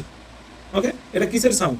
লেখিকা নিজেই জিজ্ঞাসা করলো। তারপরে এটার এক্সপ্লেনেশন আমি এখানে দিচ্ছি, এখানে আগে বলে দিই, তারপরে ওটা কিসের সাউন্ড এই দুটো লাইনে পড়বে। এখানে লেখিকা বলতে আছে দ্য পোয়েট হিয়ার্স, মানে লেখিকা এখানে শুনতে পাচ্ছে the sound of the wind, মানে আসলে লেখিকা বাতাসের শব্দ শুনতে পাচ্ছে থ্রু দ্য ট্রি, মানে গাছের মধ্য দিয়ে। ঠিক আছে, এখানে আসলে লেখিকা কিসের শব্দ শুনতে পাচ্ছে? ওটা গাছের পাতা, গাছটা তো বড়, গাছের মধ্য দিয়ে যখন বাতাসটা বয়ে আসতেছে তখন একটা ঝরঝর আওয়াজ হচ্ছে, সেই শব্দটা শুনতে পাচ্ছে। সেই শব্দটা শুনে লেখিকা বলতেছে যে এই যে মৃদু মানে দুঃখের স্বরের দুঃখের আওয়াজের মতো যে আওয়াজটা আমি পাচ্ছি, যেমন সমুদ্রের জলে এসে ধাক্কা মারলে হয় সেরকম আওয়াজ পাচ্ছি, এটা কিসের আওয়াজ? মানে এখানে লেখিকা আসলে কিসের আওয়াজ পাচ্ছে? বাতাস আসতেছে কিসের মধ্যে দিয়ে? ওই গাছটার মধ্য দিয়ে। অ্যান্ড কম্পেয়ার্স মানে তুলনা করছে ইট টু আ স্যাড সং, এবং এই গাছের মধ্য দিয়ে যখন বাতাস বয়ে আসতেছে ওটা শোঁ আওয়াজ হয়, তো সেই আওয়াজটাকে তুলনা করছে কার সাথে? একটা দুঃখের গানের সাথে, স্যাড সং এর সাথে। দ্য রাশলিং, মানে রাশলিং কথাটা মানে হচ্ছে খড়খড়ে। দ্য রাশলিং লিভস মানে খড়খড়ে পাতাগুলো রিমাইন্ডস দ্য পোয়েট, মানে লেখিকাকে স্মরণ করাচ্ছে of waves crashing on the payable beach, মানে লেখিকাকে কি স্মরণ করাচ্ছে? সেই সব ঢেউগুলোর কথা যেগুলো সমুদ্র সৈকতে এসে ধাক্কা মারে। ঠিক আছে, যেই সমুদ্র সৈকতে যখন ঢেউ এসে ধাক্কা মারে তখন যে আওয়াজটা হয়, সেই আওয়াজটার সাথে লেখিকা কার কম্পেয়ার করতেছে, মানে কাকে করতেছে, তুলনা করতেছে? যে বাতাসটা আসতেছে গাছের মধ্যে দিয়ে। ঠিক আছে, এখানে যদিও কবিতা লাইনে লেখা নেই যে বাতাসটা গাছের মধ্যে দিয়ে আসতেছে, বাট লেখিকা প্রথমে নিজেকে প্রশ্ন করতেছে যে এই আওয়াজটা কিসের, যে আওয়াজটা আমি পাচ্ছি এটা শুনতে খানিকটা সেই সমুদ্রর ঢেউয়ের মতো লাগছে, তাই তো? শেষ দু লাইনে কি বলছে দেখ, it is the trees lament. দেখ আমি কি বললাম, আওয়াজ সে পাচ্ছে, তো প্রথমে সে প্রশ্ন করলো, সে প্রথম দু লাইনে কি বললো যে এটা কিসের আওয়াজ, যে আওয়াজটা শুনতে খানিকটা স্যাড সঙ্গের মতো, আর যে আওয়াজটা খানিকটা সমুদ্রের ঢেউয়ের মতো। তারপরে নিজেই উত্তর দিচ্ছে আসলে এই যে শব্দটা it is the trees lament, tree apostrophe S আছে মানে গাছ এর, তাহলে গাছের ল্যামেন্ট, ল্যামেন্ট কথাটার মানে কি রে? ল্যামেন্ট মানে কি? আর্তনাদ। ঠিক আছে, মানে দুঃখের যখন কেউ কাঁদে সেটাকে আর্তনাদ বলা হয় বা বিলাপ বলতে পারিস। তাহলে it is the trees lament মানে এটা গাছের আর্তনাদ বা বিলাপ। অ্যান্ড ইটস স্পিচ, ইটস কথাটা মানে হচ্ছে স্ট্রেঞ্জ বা মিস্টেরিয়াস, মানে অদ্ভুত, স্ট্রেঞ্জ মানে অদ্ভুত, আর মিস্টেরিয়াস মানে রহস্যময়। অ্যান্ড এর স্পিচ মানে এইটা শুনতে কেমন লাগছে, একটা অদ্ভুত বা রহস্যময়ী। এইটা সহজ ইংলিশ কি? It is a trees Cry, মানে দেখ প্রথমে সে বললো কিসের আওয়াজ, তারপর সে নিজে উত্তর দিচ্ছে ও আচ্ছা এটা তো সেই গাছের আওয়াজ, স্যাড ক্রাই গাছের দুঃখের কান্না এটা। সাউন্ডিং স্ট্রেঞ্জ অ্যান্ড মিস্টেরিয়াস, যেটা শুনতে কেমন লাগে? স্ট্রেঞ্জ মানে অদ্ভুত এবং রহস্যময়ী। তার মানে গাছ, সে লেখিকা এখানে দেখ কত সুন্দর বলছে, গাছ কাঁদছে, গাছ কি করছে? বিলাপ করছে। গাছ কি বিলাপ করছে আসলে? কিন্তু লেখিকার শুনে ওটা মনে হচ্ছে যে বাতাস যখন গাছের মধ্যে দিয়ে আসতেছে, শুকনো পাতাগুলো যেটা খড়খড় আওয়াজ করতেছে, তো সেটা লেখিকা শুনে মনে হচ্ছে এই গাছটাও বিলাপ করছে আমার সাথে, মানে আমি যেহেতু আমার ভাই বোনের জন্য কাঁদছি, দুঃখ পাচ্ছি, এই গাছটাও আমার জন্য বিলাপ করছে। তাই জন্য প্রথমে বললো আমি একটা আওয়াজ পাচ্ছি না, তারপরে বললো আচ্ছা এটা তো গাছেরই আওয়াজ, এই গাছটাও তো কাঁদছে আমার সাথে, এটাই বললো। দ্যাট হ্যাপলি, হ্যাপলি কথাটার মানে যে পারহ্যাপস বা সম্ভবত, হ্যাপলি মানে কি বললাম? পারহ্যাপস বা সম্ভবত। That haply to the unknown land may reach, বলছে সম্ভবত এটা to the unknown land, unknown মানে অপরিচিত, ল্যান্ড মে রিচ সম্ভবত এটা পৌঁছাবে, রিচ মানে পৌঁছানো, তো সম্ভবত এটা পৌঁছাবে আননোন ল্যান্ড। আননোন ল্যান্ড মানে হচ্ছে যে অপরিচিত জগৎ, অপরিচিত জগৎ মানে এখানে স্বর্গকে বলতে যাচ্ছে। ঠিক আছে, যেখানে যারা বিশ্বাস করে যে কি মৃত্যুর পরেও একটা ল্যান্ড আছে বা জগৎ আছে যেখানে মৃত্যুর পরে গিয়ে আমরা থাকি, তাই তো? তাহলে সেটাকে বলছে আননোন ল্যান্ড। দেখ আননোন ল্যান্ড মানে আমি এখানে উপরে লিখে দিচ্ছি হেভেন বা দ্য ওয়ার্ল্ড আফটার ডেথ, মানে মৃত্যুর পরের জগৎকে এখানে কি বলছে? Unknown land. বলছে এই যে কান্নাটা, গাছের কান্নাটা, গাছের যে বিলাপটা, যেটা খুবই অদ্ভুত এবং রহস্যময়ী, সেটা সম্ভবত পৌঁছাচ্ছে, সম্ভবত পৌঁছাচ্ছে, রিচ মানে পৌঁছানো, কোথায় পৌঁছাচ্ছে? টু দ্য আননোন ল্যান্ড, মানে সেই অজানা জগতে, তাই তো? মানে সে এটা কল্পনা করতেছে যে গাছ যে কাঁদতেছে, গাছের যে আওয়াজটা, ওটা অন্য জগতে পৌঁছাচ্ছে। কাদের কাছে? অন্য জগতে কারা আছে? তার ভাই বোনেরা, তার মনে করতেছে। মানে এখানে লেখিকা, তাহলে এই লাইনের মধ্যে আমরা কি বুঝতে পারলাম? লেখিকা মনে করে যে মৃত্যুর পরেও জীবন আছে, তাই তো? অনেকে মনে করে কি এটা আমাদের একটাই জীবন আর এরপরে কিছু নেই, আবার অনেকে মনে করে না আমাদের আত্মা আছে, এইসব দেওয়া আছে, পরজীবন মানে পরে আবার জীবন আছে। তো লেখিকা এখানে এই লাইনের মধ্যে বোঝাতে যাচ্ছে যে আমাদের মৃত্যুর পরেও নিশ্চয়ই জীবন আছে, তাই তো?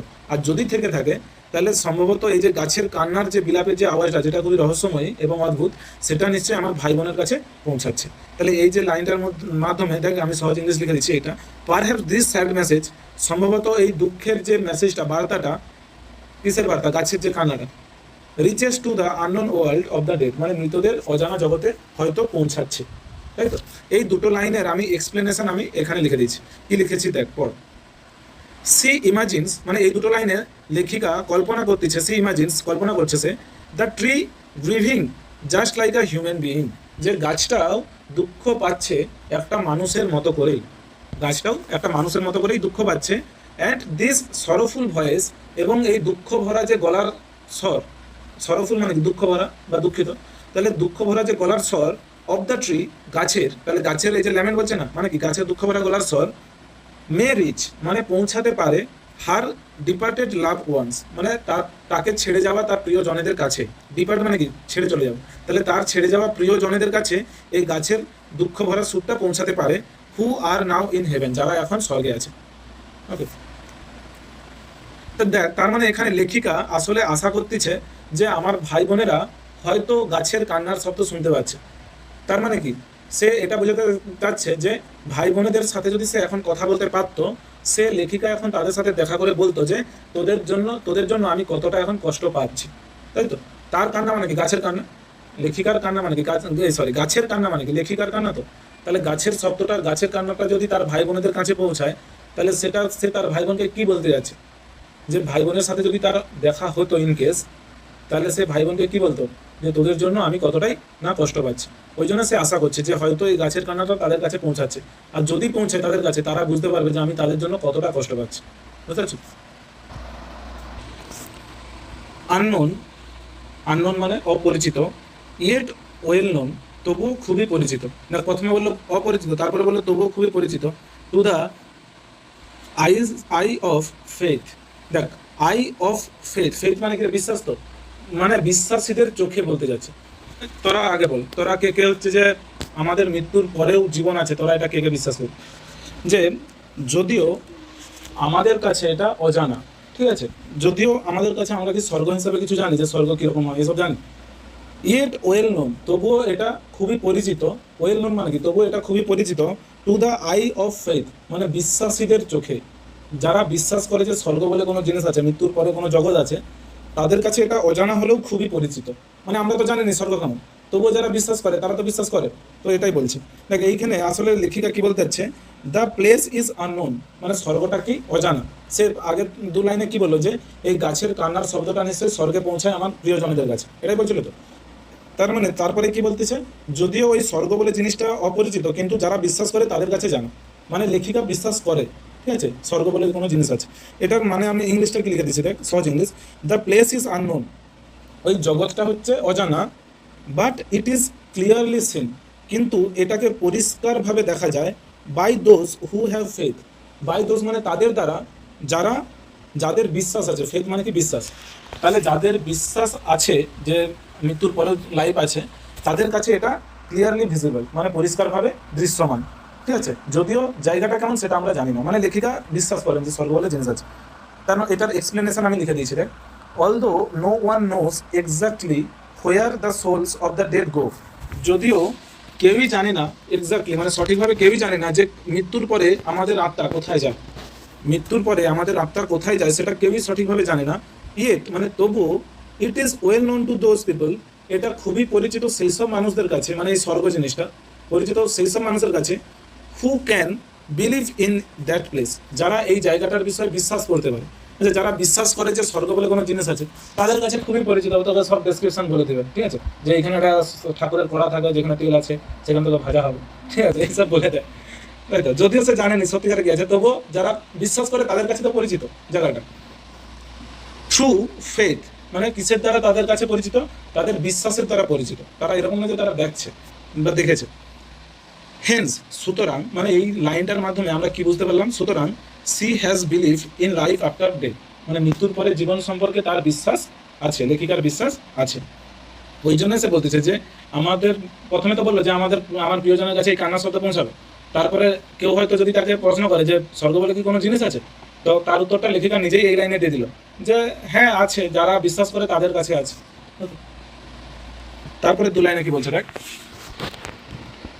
I have heard that well, ও মানে কি, ও আই হ্যাভ হার্ড আমি শুনেছি, দ্যাট ওয়েল, ওয়েল কথাটা মানে হচ্ছে আর্তনাদ, WAIL আর্তনাদ, আমি শুনেছি ওই আর্তনাদটি, এই যে এতটা থেকে ওয়েল পর্যন্ত, এটা ইংলিশ কি সহজ ইংলিশ, ও I have heard that sad cry, আমি শুনেছি ওই দুঃখের কান্না, ফার ফার অ্যাওয়ে অনেক অনেক দূরে, ইন ডিস্টেন্ট ল্যান্ডস দূরবর্তী জায়গাতে, দূরবর্তী জায়গাতে মানে, আচ্ছা লেখিকা হচ্ছে আমাদের পশ্চিমবঙ্গের বাসিন্দা অ্যাকচুয়ালি, দত্ত না, দত্ত কাদের হয়? পশ্চিমবঙ্গ দেখুন, দেখো পশ্চিমবঙ্গের বাসিন্দা মানে ভারতীয় বলতে পারিস, কিন্তু লেখিকা ছোটবেলা থেকে বেশিরভাগ সময় কাটিয়েছে কোথায়? ইউরোপে, ইতালিতে, ফ্রান্সে। ওকে, এই দুটো দেশে। তো সেই জন্য সে বলছে আমি এই আর্তনাদটি শুনেছি। কিসের আর্তনাদ শুনেছে? এই গাছের যে আর্তনাদ, গাছ, তার গাছটা কোথায় আছে? পশ্চিমবঙ্গ, কিন্তু সে গাছের আর্তনাদ শুনতে পাচ্ছে কোথা থেকে? ফার ফার অ্যাওয়ে, অনেক অনেক দূর থেকে। In distant lands, in distant lands মানে অনেক দূরবর্তী জায়গা থেকে। এই যে far far away in distant lands, এটার ইংলিশ কি? In places far away abroad. In places মানে দূরবর্তী অঞ্চলে, অ্যাব্রোড মানে বিদেশ, ঠিক আছে? তাহলে বিদেশে থেকে সে গাছের আর্তনাদটি শুনতে পায়।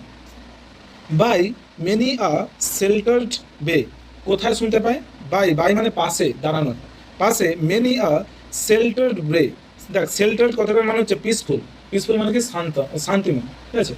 আর শেল্টার্ড বে কাকে বলে? আ কাম পার্ট অফ দ্য সি মানে একটা শান্ত অংশ, সমুদ্রের একটা শান্ত অংশ।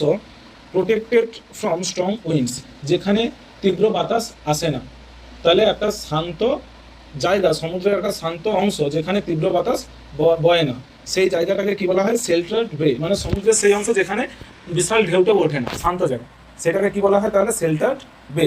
এবার দেখ পুরো লাইনটা পড়। তাহলে সে কোথায় এই আর্তনাদ, কান্নার আর্তনাদ, গাছের আর্তনাদ শুনতে পায়? সমুদ্রের সেই অংশে যেখানে বিশাল ঢেউটেও নেই।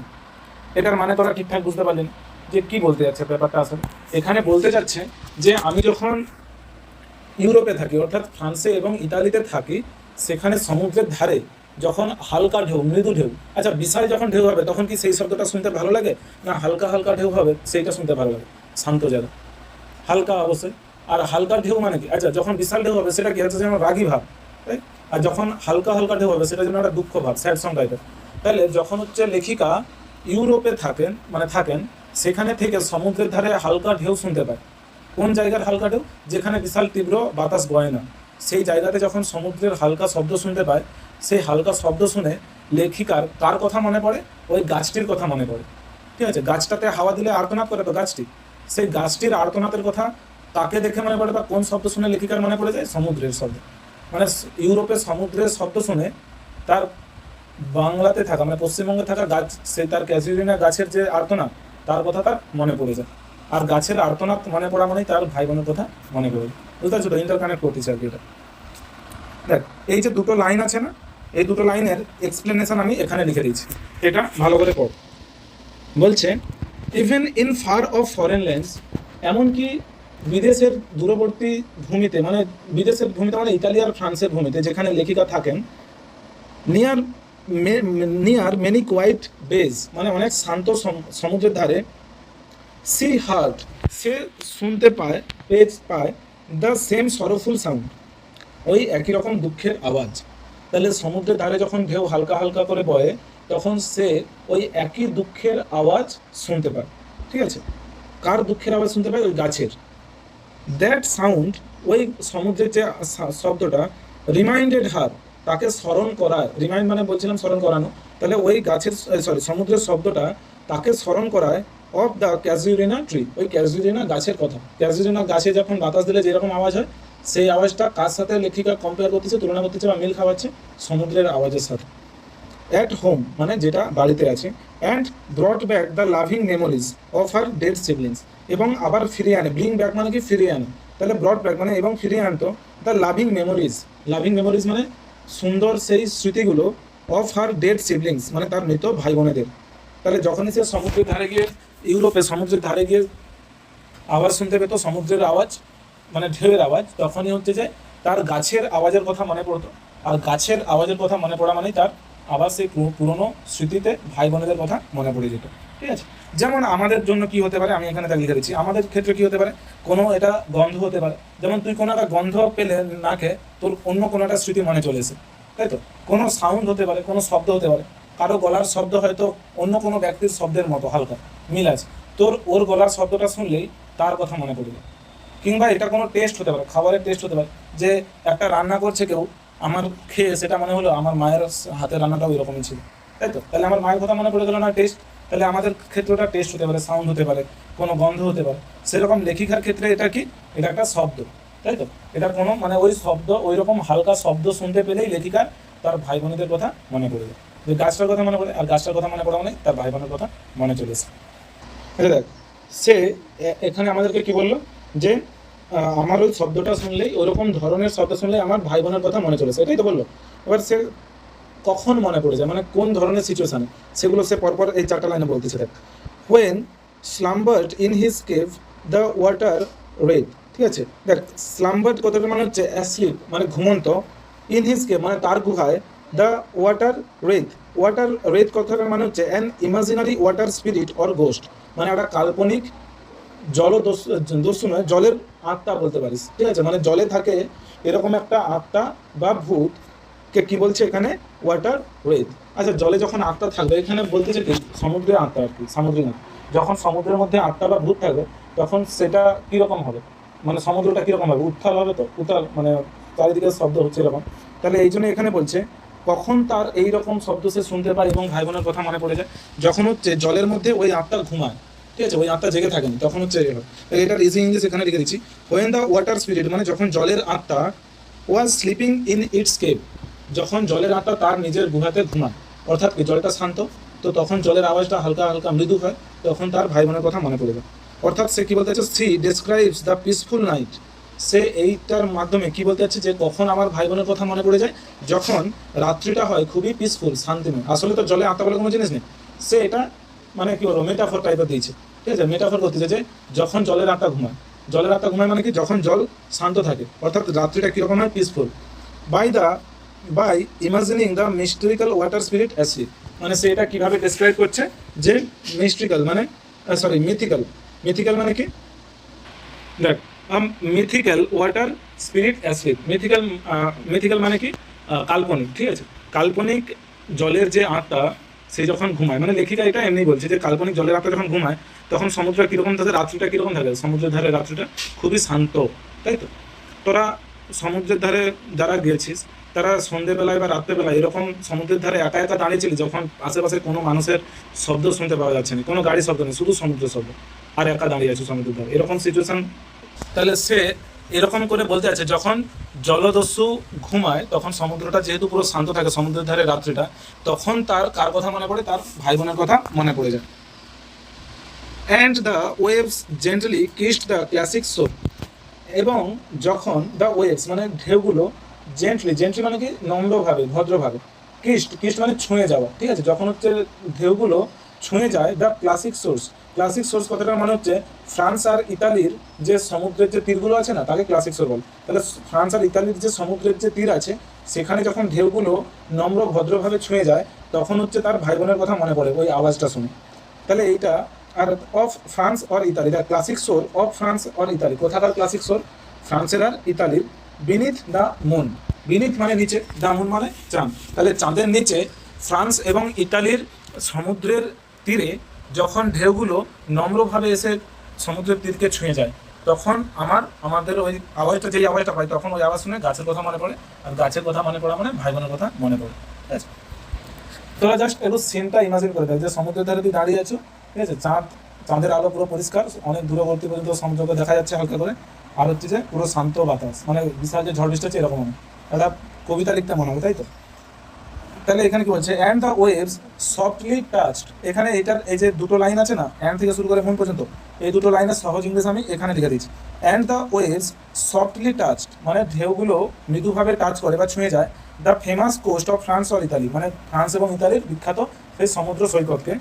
আন্ডার দ্য মুনলাইট মানে চন্দ্রালোকিত রাতে, এটা মানে কি, দ্য সি ইজ কাম মানে সমুদ্র যখন শান্ত, and the waves gently reach the shore মানে যখন ঢেউ হচ্ছে নম্রভাবে ভদ্রভাবে মানে হালকা হালকা করে যখন সমুদ্রের তীরে এসে ধাক্কা মারে, আন্ডার দ্য মুনলাইট সমুদ্রের আন্ডার দ্য মুনলাইট মানে চাঁদের চন্দ্রালোকিত রাতে।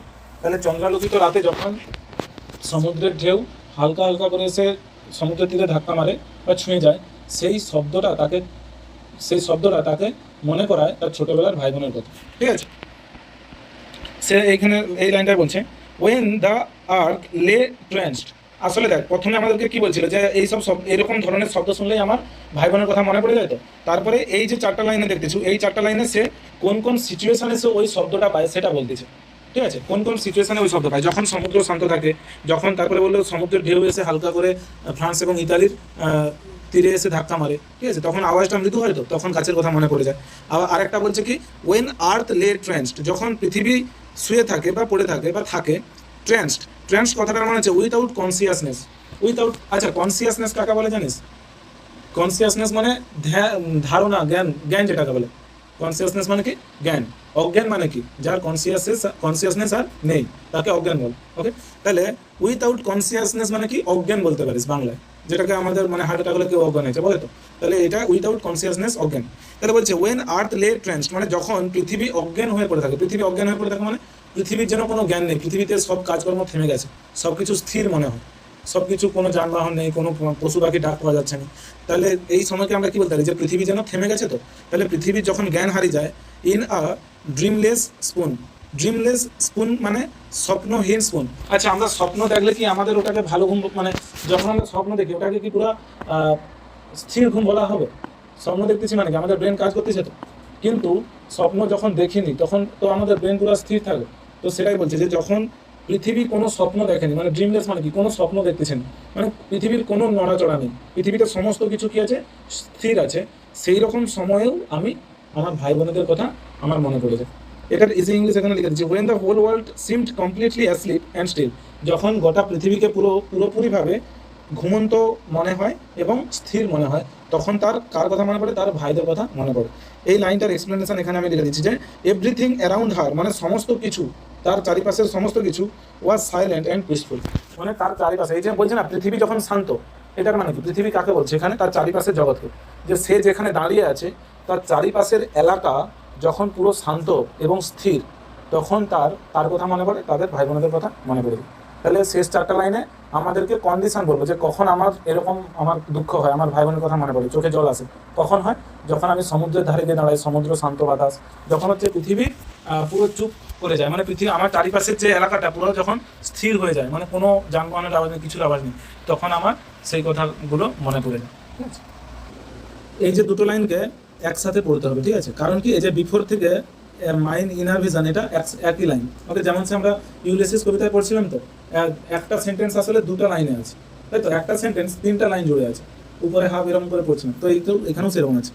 কি বলছে দেখ, and every time the music rose, এখানে মিউজিক মানে শব্দটাকে বোঝাচ্ছে। সে ওই ধরনের শব্দ কোথা থেকে পায়? গাছের থেকে পায়। ওই ধরনের শব্দ সমুদ্র থেকে পায়। ওই যে সুর, ওই শব্দটাকে সে মিউজিক বলছে, সুর বলছে। তাহলে অ্যান্ড এভরি টাইম, প্রত্যেকবার, দ্য মিউজিক রোজ মানে যখন এরকম শব্দ, রোজ মানে গোলাপ নয়, রাইজ মানে ওঠা, তো রোজ মানে উঠেছিল বা ওঠে, রাইজের ভিটু রোজ, ঠিক আছে? তাহলে বলছে যখনই এই ধরনের শব্দ ওঠে, বিফোর মাইন্ড ইনার ভিশন, আমার ইনার ভিশন মানে ইমাজিনেশন বা মেমোরি, আমার কল্পনার সামনে বা আমার হৃদয়ের সামনে জেগে ওঠে। তাহলে যখনই এরকম শব্দ শুনতে পাই আমি, তখনই আমার মনের মধ্যে জেগে ওঠে up form, sublime thy form ও ট্রি। আপ ফর্ম মানে একটা রূপ, FORM, ফর্ম মানে কি? রূপ, ঠিক আছে, বা আকৃতি। তাহলে একটা আকৃতি ফুটে ওঠে।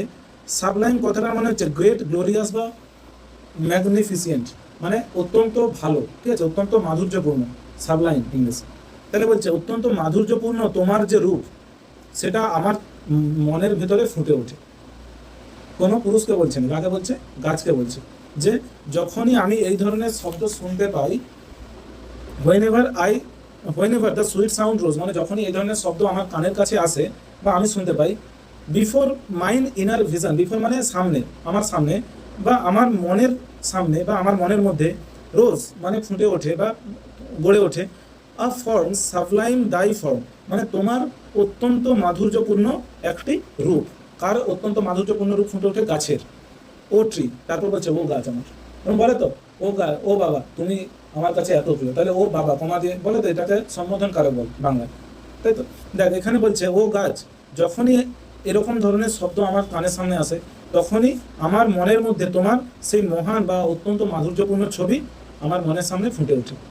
গাছকে বলছে as in my happy prime, যেমনটা আমার সব থেকে ভালো মুহূর্তে তুমি ছিলে। দেখ হ্যাপি প্রাইম, প্রাইম মানে জানিস তো, প্রাইম মানে সব থেকে ভালো সময়, বলে না এই প্লেয়ারের এটা প্রাইম টাইম চলছে। প্রাইম মানে কি? সব থেকে ভালো সময়, ঠিক আছে? বলে আমাদের জীবনের সব থেকে প্রাইম টাইম কোনটা? 20 থেকে 35 বছর।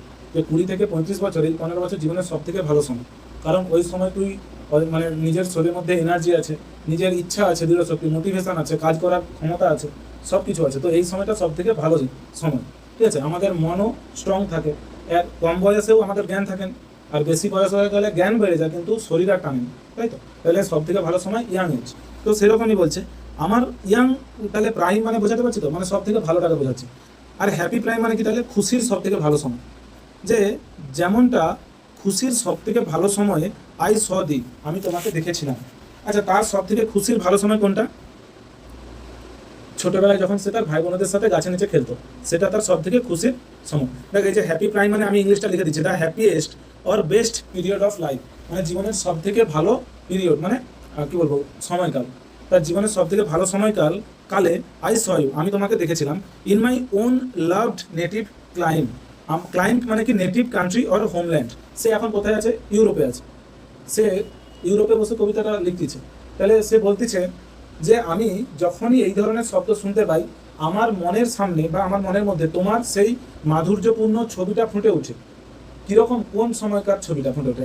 এখন বর্তমানে গাছটা যে অবস্থা আছে, এই ছবি ফুটে ওঠে না, সেই ছোটোবেলা তুমি যেরকম দেখতে ছিলে, সেই ছবিটা আমার চোখের সামনে ফুটে ওঠে। ইন মাই ওন লাভড মানে আমার সেই প্রিয় নেটিভ ক্লাইম। নেটিভ ক্লাইম মানে নেটিভ কান্ট্রি অর হোমল্যান্ড, মানে ঘরে, ঠিক আছে। আমার সেই ঘরে, সেই ছোটোবেলায় আমার সব থেকে খুশির মুহূর্তে তোমাকে যখন দেখতাম, তো সেই সময় তুমি যেরকম দেখতেছিলে, সেই ছবিটা আমার মনের মধ্যে ফুটে ওঠে। কখন? যখন আমি এই ধরনের শব্দ শুনতে পাই, ঠিক আছে। দেখ, এই যে এতগুলো লাইন বললো, এই যে অ্যাজ থেকে শুরু করে ক্লাইম পর্যন্ত, এটার সহজ ইংলিশ এখানে আমি লিখে দিচ্ছি। কি লিখছি দেখ, as in my happy prime I saw thee in my own loved native clime. এটার মানে কি ইংলিশে?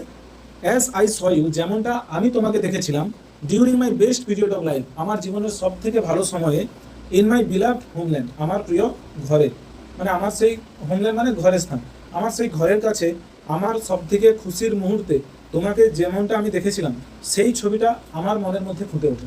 কখন? যখন আমি এই ধরনের শব্দ শুনতে পাই। এই চারটা যে লাইন আছে টোটাল, এই যে চারটা লাইন এখানে শেষে দেখতেছো, 4 নম্বর স্ট্যান্ডার, এটার এক্সপ্লেনেশন আমরা এভাবে লিখতে পারি। এক্সপ্লেনেশন মানে কি, বর্ণনা।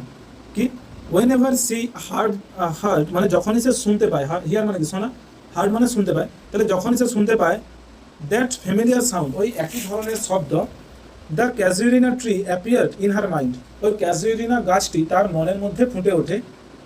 As she saw the tree, যখন সে দেখে গাছটিকে, during her happiest period of life, during মানে সময়কালে, যখন সে গাছটিকে দেখেছিল, মানে যেমনটা সে গাছটিকে দেখেছিল তার জীবনের সব থেকে খুশির মুহূর্তে, ঠিক আছে। ইন হার হোমল্যান্ড, তার ঘরেতে, ঠিক আছে।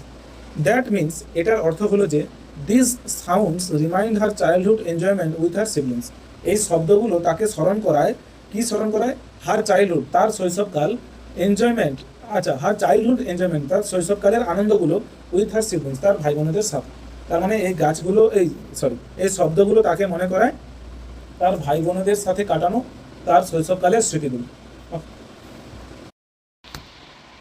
দেখ, এই যে শেষ স্ট্যান্ডাতে, অর্থাৎ স্ট্যান্ডা নাম্বার 5-এ প্রথম লাইন কি বলছে? দেয়ারফোর আই ফেন উড কনসিক্রেট আ লে আনটু দাই অনার, এতটা আমাদেরকে পড়তে হবে। আনটু দাই অনার ট্রি। দেখ, এই যে ট্রি কথাটা বলছে, তাকে সম্বোধন করছে, বাংলা যেটাকে আমরা সম্বোধন কারক বলি। যেমন আমরা বলি না, মা আমাকে ভাত দাও, তাহলে ওই মা, ওটাকে ডাকা, মানে ডাকি তো আমরা, সেরকম গাছকে বলছে, গাছ তোমার জন্য, দেয়ারফোর আই ফেন উড কনসিক্রেট আ লে আনটু দাই অনার, এইটার মানে কি? সে গাছকে বলছে, এটা বুঝতে পারলাম। দেয়ারফোর মানে সেই জন্যে, আই ফেন কথাটার মানে হচ্ছে গ্ল্যাডলি বা আনন্দের সাথে। সে বলছে সেই জন্যে আমি আনন্দের সাথে উড কনসিক্রেট কথাটার মানে হচ্ছে ডেডিকেট মানে কি, দেওয়া, ঠিক আছে। আমি তোমার প্রতি সমর্পণ করতে চাই। আর লে কথাটার মানে হচ্ছে সমর্পণ করা, নয়। ডেডিকেট কথাটার মানে হচ্ছে কোনো কিছু কারো উদ্দেশ্যে দেওয়া, ঠিক আছে, এটাকে ডেডিকেট বলা হয়।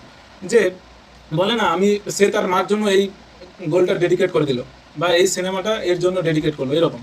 তাহলে সে দিল, এই যে সে দিতে চায়, কিসে আনন্দের সাথে দিতে চায়, সেই জন্যে কাকে দিতে চায়? গাছকে দিতে চায়। কি দিতে চায়? আর লে কথাটার মানে হচ্ছে আর শর্ট লিরিক পোয়েম, মানে একটা সুরযুক্ত কবিতা বা গান, ঠিক আছে। লে কথাটা মানে কি, একটা সুরযুক্ত গান বা কবিতা। তাহলে সে কাকে দিতে চায়? আনটু দাই অনার মানে তোমার সম্মানে, অনার মানে দেখ রেসপেক্ট, তাই তো। আনটু মানে টু, আর দাই মানে ইয়োর, দাই হচ্ছে ইয়োরের ওল্ড ইংলিশ। তাহলে বলছে তোমার সম্মানে, এটা মানে কি, তোমার সম্মানে আমি আনন্দের সাথে দিতে চাই একটি গান, ঠিক আছে, একটি সুরেলা গান দিতে চাই বা লিখতে চাই, একটি কবিতা লিখতে চাই। গাছকে বলছি যে গাছ আমি তোমার জন্য তোমার সম্মানে একটা কবিতা লিখতে চাই। তোরা কাউকে এতটাই সম্মান করিস কি যার জন্য তোরা কবিতা পর্যন্ত লিখতে পারবি?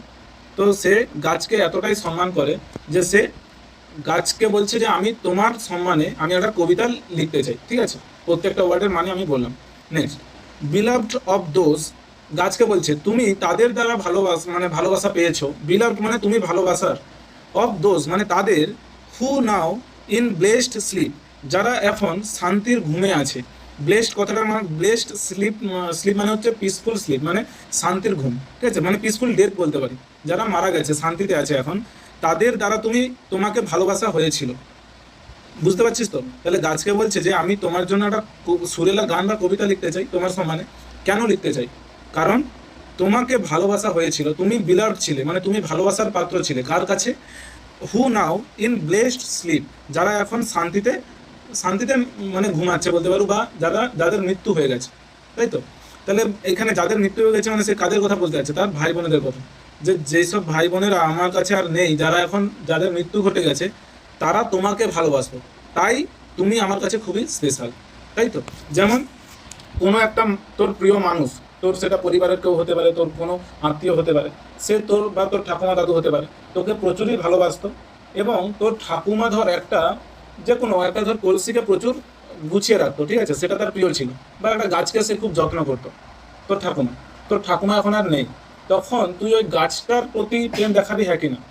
যে এই গাছটাকে আমার ঠাকুমা ভালোবাসতো, তো এই জন্যে যেহেতু তাকে তো আমি আর সম্মান করতে পারবো না, তো তার প্রিয় জিনিসটাকে আমি সম্মান করবো। বুঝতে পারছি ব্যাপারটা? তো বলছে তোমাকে তারা ভালোবাসতো যাদের এখন মৃত্যু ঘটে গেছে, অর্থাৎ আমার ভাই বোনেরা তোমাকে খুব ভালোবাসতো, তাই জন্য আমি তোমার প্রতি তোমার সম্মানে একটা গান লিখতে চাই। ওকে, তাহলে এই যে দেখ, এই যে বিলাভড থেকে এই যে এতটা আমি পড়ালাম ব্লেসড স্লিপ পর্যন্ত, এতটার মানে কি? আর তারপরে বলছে ফর আই কথাটা মানে কি? For ever. আচ্ছা, তারা তো ঘুমিয়ে গেছে, ফর আই মানে ফর এভার মানে চিরকালের জন্য। রিপোজ মানে রেস্ট, শান্তিতে, ঠিক আছে, তারা চিরকালের জন্য শান্তিতে ঘুমিয়ে গেছে। তাদের মানে এখানে চিরকালের জন্য তারা শান্তিতে ঘুমিয়ে গেছে, তার ভাই বোনের কথা বলছে, তাদের দ্বারা তোমাকে ভালোবাসা হয়েছিল। এই এতটার মানে কি আমরা এখানে পড়বো। দেখ, এটা ইজি ইংলিশ, মানে সহজে আমরা যদি গল্পে লিখতাম ইংলিশটা তখন কেমন হতো ইংলিশটা? এটা হতো, the tree was loved by those মানে গাছটাকে ভালোবাসা হয়েছিল তাদের দ্বারা, who are now resting for ever in peaceful death যারা এখন রেস্ট করছে অর্থাৎ বিশ্রাম নিচ্ছে, ফর এভার মানে চিরকালের জন্য, ইন পিসফুল ডেথ মানে শান্তিময় মৃত্যুতে। তাহলে তারা এখন মানে মৃত্যুর জগতে শান্তি নিচ্ছে। ওকে, তাদের দ্বারা তোমাকে ভালোবাসা হয়েছিল। এই যে এত থেকে এতটা, এটা ইজি ইংলিশ। এটার এক্সপ্লেনেশন কি? যে the tree was loved by her dead siblings, যে এই গাছটাকেই তার মৃত ভাই বোনের দ্বারা ভালোবাসা হয়েছিল। এটা প্যাসিভ ভয়েসে আছে এই সেন্টেন্সটা, যে দ্য ট্রি ওয়াজ লাভড মানে গাছটিকে ভালোবাসা হয়েছিল, বাই হার ডেড সিবলিংস তার মৃত ভাই বোনের দ্বারা, who are now peacefully resting যারা এখন শান্তির সাথে বিশ্রাম নিচ্ছে। ওকে, তাহলে এই 3 লাইনের মানে বুঝতে কোনো অসুবিধা আছে? সে গাছকে সম্বোধন করে বলছে যে গাছ আমি তোমার সম্মানে একটা কবিতা, সুরেলা গান বা কবিতা লিখতে চাই আনন্দের সাথে, ঠিক আছে। কেন লিখতে চাই? কারণ তোমাকে ভালোবাসা হয়েছিল, তুমি ভালোবাসার পাত্র ছিলে তাদের কাছে, যারা এখন শান্তিতে বিশ্রাম নিচ্ছে অর্থাৎ শান্তিতে ঘুমাচ্ছে মানে মারা গেছে। তার মানে তার ভাই বোনকে বলছে যেহেতু তুমি আমার ভাই বোনের প্রিয় ছিলে, সেই জন্য আমি তোমার প্রতি একটা গান লিখতে চাই তোমাকে নিয়ে। Next, dearer than to me. দেখ, এখানে বলছে যে সেই সব ব্যক্তিরা যারা এখন শান্তিতে ঘুমাচ্ছে অর্থাৎ তার ভাই বোনেরা, ডিয়ারার মানে তারা বেশি প্রিয়। তোরা ডিগ্রি পড়ছিস যে ধর হোয়াইট মানে সাদা, হোয়াইটার মানে বেশি সাদা, হোয়াইটেস্ট মানে সবচেয়ে সাদা, তেমন ডিয়ার মানে প্রিয়, ডিয়ারার মানে বেশি প্রিয়। ওকে, তো বলছে যারা এখন শান্তিতে ঘুমাচ্ছে তারা কারা? Dearer than life to me মানে আমার নিজের জীবনের চেয়েও বেশি প্রিয়। দেন মানে চেয়ে, তাহলে dearer than life to me মানে আমার নিজের জীবনের চেয়েও তারা বেশি প্রিয়। তার মানে সে কী বলছে? আমার ভাই বোনেরা ছিল আমার থেকেও, আমার জীবনকে আমি যতটা ভালোবাসি, আমি আমার ভাই বোনেদেরকে তার চেয়েও বেশি ভালোবাসতাম। আর তাদের প্রিয় ছিলে, তাদের ভালোবাসার জিনিস ছিলে তুমি, তাহলে তোমাকে নিয়ে সেই জন্য আমি কবিতা লিখি। তাহলে বলছে dearer than life to me alas কথাটার মানে হচ্ছে হাই, ন্যারেশন চেঞ্জ আমরা করি, ওয়ার দে হাই তারা ছিল, যে বলছে হাই তারা আমার নিজের জীবনের চেয়েও বেশি প্রিয় ছিল। এটার ইংলিশ কি? সহজ ইংলিশ, যে স্যাডলি দুঃখিতভাবে সে লেখিকা বলছে, বলছে sadly they were more precious to me than my own life. মানে দুঃখিতভাবে সে বলছে যে দে ওয়ার মোর প্রিসিয়াস, তারা ছিল বেশি মূল্যবান বা বেশি গুরুত্বপূর্ণ টু মি, আমার কাছে, দ্যান মাই ওন লাইফ, আমার জীবনের নিজের জীবনের চেয়েও। তাই তো? তাহলে এটা সে কাদের প্রতি বলছে যে তারা আমার নিজের জীবনের চেয়েও বেশি প্রিয় ছিল তার ভাই বোনেদের প্রতি। এটার এক্সপ্লেনেশন কি, এই যে লাইনটার এক্সপ্লেনেশন এখানে লিখে দিচ্ছি, দেখ লেখা আছে যে she loved her siblings more than her own life, যে সে তার ভাই বোনকে ভালোবাসতো তার নিজের জীবনের থেকেও বেশি। সেই সব ভাই বোনেরা এই গাছটিকে ভালোবাসতো, সেই জন্য এই গাছটিকে নিয়ে কবিতা লিখবো। এই 4 লাইনে এটাই বলবো। তারপরে দেখ 2 লাইনে কি বলছে, mayst thou be numbered when my days are done. সে বললো তো আমি তোমাকে নিয়ে গান লিখতে চাই, কারণ কি, যে তোমার আমার ভাই বোনরা তোমাকে ভালোবাসতো, যারা আমার জীবনের চেয়েও প্রিয়। এরপরে বলছে সে কেন লিখতে চায় গানটা, গাছকে নিয়ে গান বা কবিতা কেন লিখতে চাইছে, এইখানে বলছে রে একটা কারণ তো হলো তার ভাই বোনের প্রিয় ছিল, তো ভাই বোনের প্রিয় থাকতেই পারে, তবু গাছটাকে নিয়ে কেন লিখতে যাবে। দেখ এখানে সে বলছে mayst thou be numbered when my days are done. দেখ days, my days are done মানে আমার যখন দিন শেষ হয়ে যাবে, মানে কি বলতে চাচ্ছে আমার যখন মৃত্যু ঘটবে। আর এখানে দাও মানে ইউ বোঝাচ্ছে, আর মেস্ট কথাটা মানে হচ্ছে মে, মে মানে পারা, তাই তো, মোডাল ভাব, মে মানে পারা নয়, মোডাল ভাব এখানে। যেমন এখানে আমরা বলি না যে ইট মে রেন টুডে, মানে আজ বৃষ্টি হতে পারে, সেরকম সম্ভাবনা বোঝাচ্ছে। যে may you be counted with immortal trees, কেন সে গানটা লিখতে চাই গাছকে দিয়ে, দেখ মে ইউ বি কাউন্টেড, আচ্ছা 2 লাইন আমাকে পড়তে হবে। Mayst thou be numbered when my days are done, মানে যখন আমার দিন শেষ হবে তখন তোমাকে গোনা হবে উইথ ডেডলেস ট্রিজ, মানে ডেডলেস কথাটা মনে হচ্ছে যাদের মৃত্যু নেই, ঠিক আছে, মৃত্যুঞ্জয় যাকে বলে, যে ডেডলেস মানে মৃত্যুঞ্জয়, তাহলে সেই সব গাছেদের সাথে তোমাকে গোনা হবে যেই সব গাছের মৃত্যু নেই। লাইক দোজ ইন বরোডেল, বরোডেল উইলিয়াম, দেখ এখানে লিখে দিয়েছি, বরোডেল হচ্ছে যে ইউ ট্রিজকে বোঝায়, ঠিক আছে। উইলিয়াম ওয়ার্ডসওয়ার্থ নামের একজন লেখক, তোরা নিশ্চয়ই নাম শুনেছিস, তো সে উইলিয়াম ওয়ার্ডসওয়ার্থ তার বোনকে নিয়ে বরোডেল জায়গাতে গিয়েছিল, ওকে। তো সেই জায়গাতে গিয়ে তিনি ইউ ট্রিজ দেখেছিলেন, ইউ গাছ, ঠিক আছে। এই গাছের সৌন্দর্যতা দেখে, ইউ গাছটা কোথায় আছে, এটা একটা ইংল্যান্ডের লেক ডিস্ট্রিক্ট নামের একটা জায়গা আছে, সেখানে ইংল্যান্ডের জায়গা, সেখানে বরোডেল নামের একটা ভ্যালি আছে, উপত্যকা, সেই উপত্যকাতে ইউ ট্রিজ আছে, বুঝতে পারছিস। তাহলে ইংল্যান্ডের লেক ডিস্ট্রিক্টে বরোডেল নামের একটা উপত্যকা আছে, সেখানে কোন গাছ ছিল, ইউ ট্রিজ। সেই গাছগুলোর সৌন্দর্যতা দেখে, সেই দৃশ্যতে মুগ্ধ হয়ে উইলিয়াম ওয়ার্ডসওয়ার্থ সেই গাছগুলোকে নিয়ে কবিতা লিখেছিল। আজ সেই কবিতাটা আমরা প্রজন্মের পর প্রজন্ম পড়তে আছি, তাহলে সেই গাছগুলো কবিতার মধ্যে বেঁচে আছে, তো তাহলে গাছগুলোর কি মৃত্যু হয়ে গেছে? সেরকমই লেখিকা সেই উইলিয়াম ওয়ার্ডসওয়ার্থের যে বরোডেলের যে ভ্যালিতে ইউ ট্রিজ ছিল, সেই গাছের সঙ্গে লেখিকা তার ক্যাজুলিনা গাছের তুলনা করছে, যে আমি তোমাকে কবিতার মাধ্যমে লিখে দেবো এমন করে যাতে তোমাকে গোনা হয় সেই সব গাছেদের সাথে, যেসব গাছগুলো বরোডেলে আছে। মানে বুঝতে পারছো যে বরোডেলের গাছগুলো যেমন চিরকাল বেঁচে থাকবে তার মাধ্যমে, উইলিয়াম ওয়ার্ডসওয়ার্থের কবিতার মাধ্যমে, সেরকম তুমিও বেঁচে থাকবে আমার কবিতার মাধ্যমে। কনসেপ্টটা বুঝতে পারছো? দেখ এবার এই 2 লাইন আমি ভালো করে বুঝাচ্ছি। তাহলে দেখ কি বলছে, এই যে 2 লাইন পড়লাম, এটা ইজি ইংলিশ কি, may you be counted with immortal trees, যে তোমাকে গোনা হবে, কাদের সাথে গোনা হবে, মৃত্যুঞ্জয়ী গাছেদের সাথে, মানে যেই সব গাছের আর কোনোদিনও মৃত্যু হবে না। কেন মৃত্যু হবে না? কারণ যতদিন মানুষ বেঁচে থাকবে ততদিন ওই কবিতাগুলো পড়া হবে, আর যতদিন ওই কবিতাগুলো পড়া হবে ততদিন ওই গাছগুলোর কথা মনে করা হবে, তো তাহলে ওই গাছগুলোর তো আর কোনোদিনও মৃত্যু হবে না, তাই তো। সেই জন্য তিনি বলছে যে মে ইউ বি কাউন্টেড, মানে তোমাকে গোনা হতে পারে উইথ ইমোর্টাল ট্রিজ, মানে মৃত্যুঞ্জয়ী গাছগুলোর সাথে, লাইক দোজ অফ বরোডেল, মানে সেই বরোডেলের গাছগুলো, বরোডেলের, তাহলে বরোডেলের গাছগুলো যেমন মৃত্যুঞ্জয়ী হয়ে গেছে, তাদের আর মৃত্যু হবে না কোনোদিনও, সেরকমই তোমাকেও আমি কবিতার মাধ্যমে মৃত্যুঞ্জয়ী করে তুলতে চাই। আফটার মাই ডেথ, আমার মৃত্যুর পরে। আচ্ছা আমার যতদিন মৃত্যু হয়নি, লেখিকা বলছে আমার যতদিন মৃত্যু হয়নি ততদিন তো তোমাকে আমি মনে রাখবো, হ্যাঁ, আমার মৃত্যু হয়ে গেলে তোমাকে তো আর কেউ মনে রাখবেন, কিন্তু আমি চাই তোমাকে যেন কেউ না ভুলে। কারণ কেন তোমাকে ভুলতে দিতে চাই না কাউকে, কারণ তুমি আমার ভাই বোনের প্রিয়জন ছিল। মানে বুঝতে পারছো যে তোর ধর ঠাকুমার একটা বা তোর দাদার একটা বা যে কোনো হোক প্রিয়জনের একটা শখের জিনিস ছিল, তুই বলতিস যে আমি চাইনি, তুই সেই প্রিয় মানুষটাকে এতটাই ভালোবাসতিস যে তুই চাসনি সেই প্রিয় মানুষের প্রিয় জিনিস যেটা, সেটা একটা গাছ হতে পারে, সেই গাছটাকে কেউ কোনোদিনও ভুলে যাক, তুই চাসনি সেটা। কারণ তুই সেই গাছটা যদি বেঁচে থাকে, তোর প্রিয় মানুষের কথাও সবাই পড়বে, তুই চাস যে তোর প্রিয় মানুষটা ওই গাছের মাধ্যমে চিরকাল বেঁচে থাকুক, তো সেই জন্য তুই গাছটাকেই মানে মৃত্যুঞ্জয়ী করে দিতে চাস। তো সেই জন্য বলছে যে আমি চাই যে তোমাকে গোনা হোক সেই সব বড়ডেলের গাছগুলোর সাথে, যেসব গাছগুলোর আর মৃত্যু নেই, কখন, এমনকি আমার মৃত্যুর পরেও। এটার এক্সপ্লেনেশন কি এই দুটো লাইনের?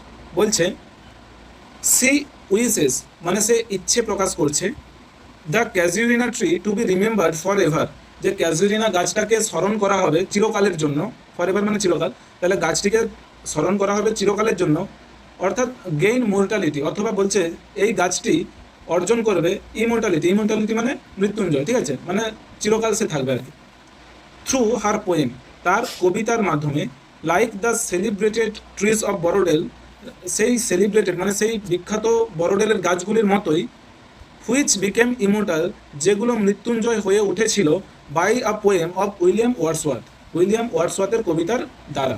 তাহলে যেমন বড়োডেলের গাছগুলো উইলিয়াম ওয়ার্ডসওয়ার্থের কবিতার দ্বারা চিরন্তন হয়ে উঠেছিল, সেরকমই লেখিকাও ইচ্ছে প্রকাশ করছে যে তার গাছটাও, ক্যাজুরিনা গাছটাও ওই সব গাছেদের সাথে কাউন্ট করা হবে, মানে গোনা হবে, যে এই গাছটাও সেই বড়োডেলের গাছের মতো চিরন্তন মানে চিরকাল থাকবে, মানুষের মধ্যে জীবিত থাকবে। ওকে, দেখ 21 বছর বয়সে সে কত দূর চিন্তা ভাবনা করতে পারতেছে, অন্য উইলিয়াম ওয়ার্ডসওয়ার্থের লেখার হচ্ছে তোর সেন্সকে আনতেছে এখানে, যে সেই সব গাছগুলোর মতো তো এই তোমাকেও আমি চিরকাল বাঁচিয়ে রাখতে চাই। কিভাবে বাঁচিয়ে রাখবো? আমার কবিতার মাধ্যমে। ওকে, দেখ এতটার মধ্যে লেখিকা কি বললেন, যে আমি তোমাকে সেই দেখতে চাই, তোমাকে সেই সব গাছগুলোর মধ্যে, যেই সব গাছগুলো চিরকাল বেঁচে থাকবে কবিতার মাধ্যমে, তাই তো? তার মানে আমিও আমার কবিতার মাধ্যমে তোমাকে চিরকাল বাঁচিয়ে রাখতে চাই, এটা বললো। তাহলে সেই বড়োডেলের যে গাছগুলো আছে অর্থাৎ ইউট্রিস, সেই গাছগুলোর বর্ণনা দিচ্ছে দেখ এই লাইনগুলোতে। সেই গাছগুলো কেমন, সেই গাছগুলো কিভাবে চিরকাল বেঁচে আছে, সেই বর্ণনাগুলো দিচ্ছে এখানে। বলছে আন্ডার হুজ মানে যার নিচের, অফুল, অফুল মানে ম্যাজেস্টিক বা বিশাল, ঠিক আছে, ব্রাঞ্চেস, ব্রাঞ্চ মানে কি ডালপালা বা শাখা প্রশাখা, লিঙ্গার্ড, লিঙ্গার কথাটা মানে হচ্ছে দীর্ঘ সময় ধরে থাকা বা ঘোরাফেরা করা, ঠিক আছে। তাহলে যার বিশাল বিশাল ডালের নিচে, ডালপালার নিচে দীর্ঘ সময় ধরে ঘোরাঘুরি করছে, পেল ফিয়ার মানে বিবর্ণ ভয়, ট্রেমলিং হোপ, ট্রেমলিং কথাটার মানে হচ্ছে কম্পিত, কাঁপছে, ট্রেমলিং হোপ, অ্যান্ড ডেথ এবং মৃত্যু, মৃত্যুকে কার সাথে তুলনা করছে? দ্য স্কেলিটন, ঠিক আছে, অ্যান্ড টাইম দ্য শ্যাডো, ঠিক আছে, মানে এবং টাইম ঘোরাঘুরি করছে, টাইমকে কার সাথে তুলনা করছে? দ্য শ্যাডোর সাথে, ছায়ার সাথে। ওকে, এই লাইনগুলো একটু মন দিয়ে শুনবি ভালো করে। বলছে যে যার বড় বড় ডালপালার নিচে, বিশাল বড় বড় ডালপালার নিচে দীর্ঘদিন ধরে ঘোরাঘুরি করছে, ভয় ঘোরাঘুরি করছে। আচ্ছা দেখ, আমাদের যখন মৃত্যুর সময় আসে তখন আমাদের ভয় হয় তো, হ্যাঁ? তাহলে যতগুলো এখানে ওয়ার্ড বলছে সেগুলো কখন আসে? মৃত্যুর সময় আসে। যে মৃত্যুর সময় আমাদের ভয় লাগে, কিসের ভয় লাগে? Fear of illness or death, বৃদ্ধ বয়সে আমাদের ভয় আসে যে শরীর খারাপ হয়ে যাবে, এই অঙ্গ যদি কাজ না করে, কিংবা মৃত্যুর ভয় আসে যে আমি আর কিছুদিন পর মারা যাবো, সব কিছু ছেড়ে আমাকে যেতে হবে, তাই তো? যেতে হবে বা কিছু জীবন আছে কিনা সেটা পরে ব্যাপার, বাট সব কিছু ছাড়তে তো হবে, আমার এই জীবন তো আর থাকবে না। তাহলে এই যে ভয়, ট্রেমলিং হোপ মানে কম্পিত আশা, কম্পিত আশা মানে কিরকম? ট্রেমলিং কথাটার মানে বলতে আছে কম্পিত, কম্পিত কেন? বলছে হিউম্যান এক্সপেকটেশনস ইজ ফ্র্যাজাইল, আমাদের মানুষের যে এক্সপেকটেশনগুলো, আশাগুলো, সেগুলো কিরকম? ফ্র্যাজাইল, ফ্র্যাজাইল কথাটার মানে হচ্ছে কি জানিস? ভঙ্গুর, মানে যেটাকে একটু ছুঁইলেই ভেঙে যাবে, ওটাকে ভঙ্গুর বলে তো, তাই তো? ওটাকে বলা হয় ফ্র্যাজাইল। তাহলে বলছে হিউম্যান এক্সপেকটেশন ইজ ফ্র্যাজাইল, আমাদের মানুষের যে আশাগুলো বৃদ্ধ বয়সে কিরকম হয়? শক্তপোক্ত হয় না ফ্র্যাজাইল হয়? ফ্র্যাজাইল, ভঙ্গুর। যে আমরা জানি যে হলেও হতে পারে, আমরা আশাই করি, আমরা জানি এটা নাও পূরণ হতে পারে। আমরা বৃদ্ধ বয়সে আমাদের আশা হচ্ছে যদি পাহাড়ে উঠতে পারতাম, এটা ফ্র্যাজাইল একটা এক্সপেকটেশন, তাই তো? আমাদের যত আমরা আশা করি বৃদ্ধ বয়সে, সেই আশাগুলো স্ট্রং হয় না যে আমি করবই। বৃদ্ধ বয়সে যখন মৃত্যুর সময় আসে তখন আমরাও আশা করি, বাট সেই আশাগুলো শক্তপোক্ত হয় না, এরকম ভঙ্গুর হয়, যে হালকা হালকা হলেও হতে পারে, এরকম একটা আশা করি। আনসার্টেন, আনসার্টেন মানে অনিশ্চিত, আমাদের আশাগুলো কীরকম হয়? অনিশ্চিত হয়, আমরা নিশ্চিতভাবে জানি না যে ওগুলো আমাদের পূরণ হবে কিনা। ইন ওল্ড এজ মানে বৃদ্ধ বয়সে, দ্যাট দে মাইট রিকভার, যেটা দ্যাট দে মাইট রিকভার, যে তারা আবার পুনরায় সুস্থ হয়ে উঠতে পারে। দেখ আমরা যত কিছু আশা করি, আমরা হয়তো বৃদ্ধ বয়সে যখন আমাদের অসুখ হয়ে যায় তখন আমরা আশা করবো কি, যে আমরা যদি আবার সুস্থ হয়ে যেতাম। আমরা জানি যে হওয়ার সম্ভব নয়, আমার সময় ঘনিয়ে এসছে, বাট তবুও আমরা আশা করি তো। তাহলে ওই যে আশাটা, ওটা স্ট্রং না ফ্র্যাজাইল? ফ্র্যাজাইল, ভঙ্গু, ঠিক আছে, অতটাও শক্তপোক্ত আশা নয়। তাহলে এই যে আমাদের মনে যত ভয় থাকে, এই যে ট্রেমলিং হোক মানে কম্পিত আশা থাকে, কিছু কিছু আশা থাকে কম্পিত আশা, অ্যান্ড ডেথ এবং মৃত্যু, মৃত্যু মানে এখানে সব কিছু শেষকে বোঝাচ্ছে, মৃত্যু এবং সময়, সময় মানে সময় হচ্ছে যে সব কিছু শেষ করে দেয় তো, হ্যাঁ, সময় সব কিছু শেষ করে দেয়। সময় বলে যে সময় কখনো থামানো যায় না, সময় ঠিক তার বদলা নিয়ে নেয়, এরকম কথা আছে। তাহলে বলছে যে ভয়, আশা, মৃত্যু এবং সময় দীর্ঘদিন ধরে ঘোরাঘুরি করে ওই গাছের ডালপালার নিচে। এইগুলো কখন ঘোরাঘুরি করে রে? আমাদের মৃত্যুর সময় এগুলো আসে তো। আমাদের মৃত্যুর সময় ভয় আসে, ফ্রেজাইল হোক মানে ভঙ্গুর আশা আসে, মৃত্যু আসে, আর টাইম আসে। টাইম এসে আমাদেরকে কি করে? আমাদের জীবনে অন্ধকার নামিয়ে আনে তো, শ্যাডো আনে। শ্যাডো মানে কি? ছায়া। আমাদের ছায়া ডেকে আনে টাইম। তাহলে বলছে এই সব জিনিসগুলো যখন কারোর কাছে আসে, মন দিয়ে শুনবি, যে এই সব জিনিসগুলো, এই যে চারটা জিনিস এখানে বললো, এই চারটা জিনিস যখন আমাদের কাছে আসে তখন আমাদের কিসের সময় আসে? মৃত্যুর সময় আসে তো। কিন্তু এখানে লেখিকা বলছে ওই সব জিনিসগুলোই ওই যে বড়ডলের যে গাছগুলো আছে ওই গাছগুলোর নিচে অনেক দিন ধরে ঘোরাফেরা করছে, অনেক দিন ধরে ঘোরাফেরা করছে, কিন্তু ওই গাছগুলোর কিছুই তারা করতে পারেনি। ব্যাপারটা বুঝতে পারছিস? যে ওই গাছগুলো, আসলে গাছগুলো মারা যাবে একদিন, কিন্তু লেখিকা এটা অ্যাকচুয়ালি উইলিয়াম ওয়ার্ডসওয়ার্থেরই লেখা থেকে এটা ধার করছে এই সেন্টেন্সটা, ঠিক আছে? এখানে এই লাইনটার মাধ্যমে বলতে যাচ্ছে যদিও গাছগুলোর নিচে এরা দীর্ঘদিন ধরে ঘোরাফেরা করছে ডালপালার নিচে, কেন? কারণ তাকে নিয়ে যাবে বলে গাছগুলোকে। কিন্তু গাছগুলো যেহেতু কবিতার মাধ্যমে চিরস্থায়ী হয়ে গেছে, সেই জন্য তারা একে আর মারতে পারেন বা নিয়ে যেতে পারেন। ব্যাপারটা বুঝতে পারছিস? মানে কত সুন্দর লাইন ভাবছে। এরকম যদি আমি কাউকে বলি যে আমি তোমাকে কবিতার মাধ্যমে মৃত্যুঞ্জয়ী করে তুলবো, যাতে যমরাজও এসে তোমার পাশে ঘোরাঘুরি করবে কিন্তু তোমাকে নিয়ে যেতে পারবেন, এরকমটা বলতে যাচ্ছে আর কি। দেখ, এখানে দুটো জিনিস আমাদেরকে জানতে হবে। আমি বললাম যে হোপ, আশাকে কেন কম্পিত বলছে, কারণ আমাদের আশাটা অত শক্তপোক্ত হয় না।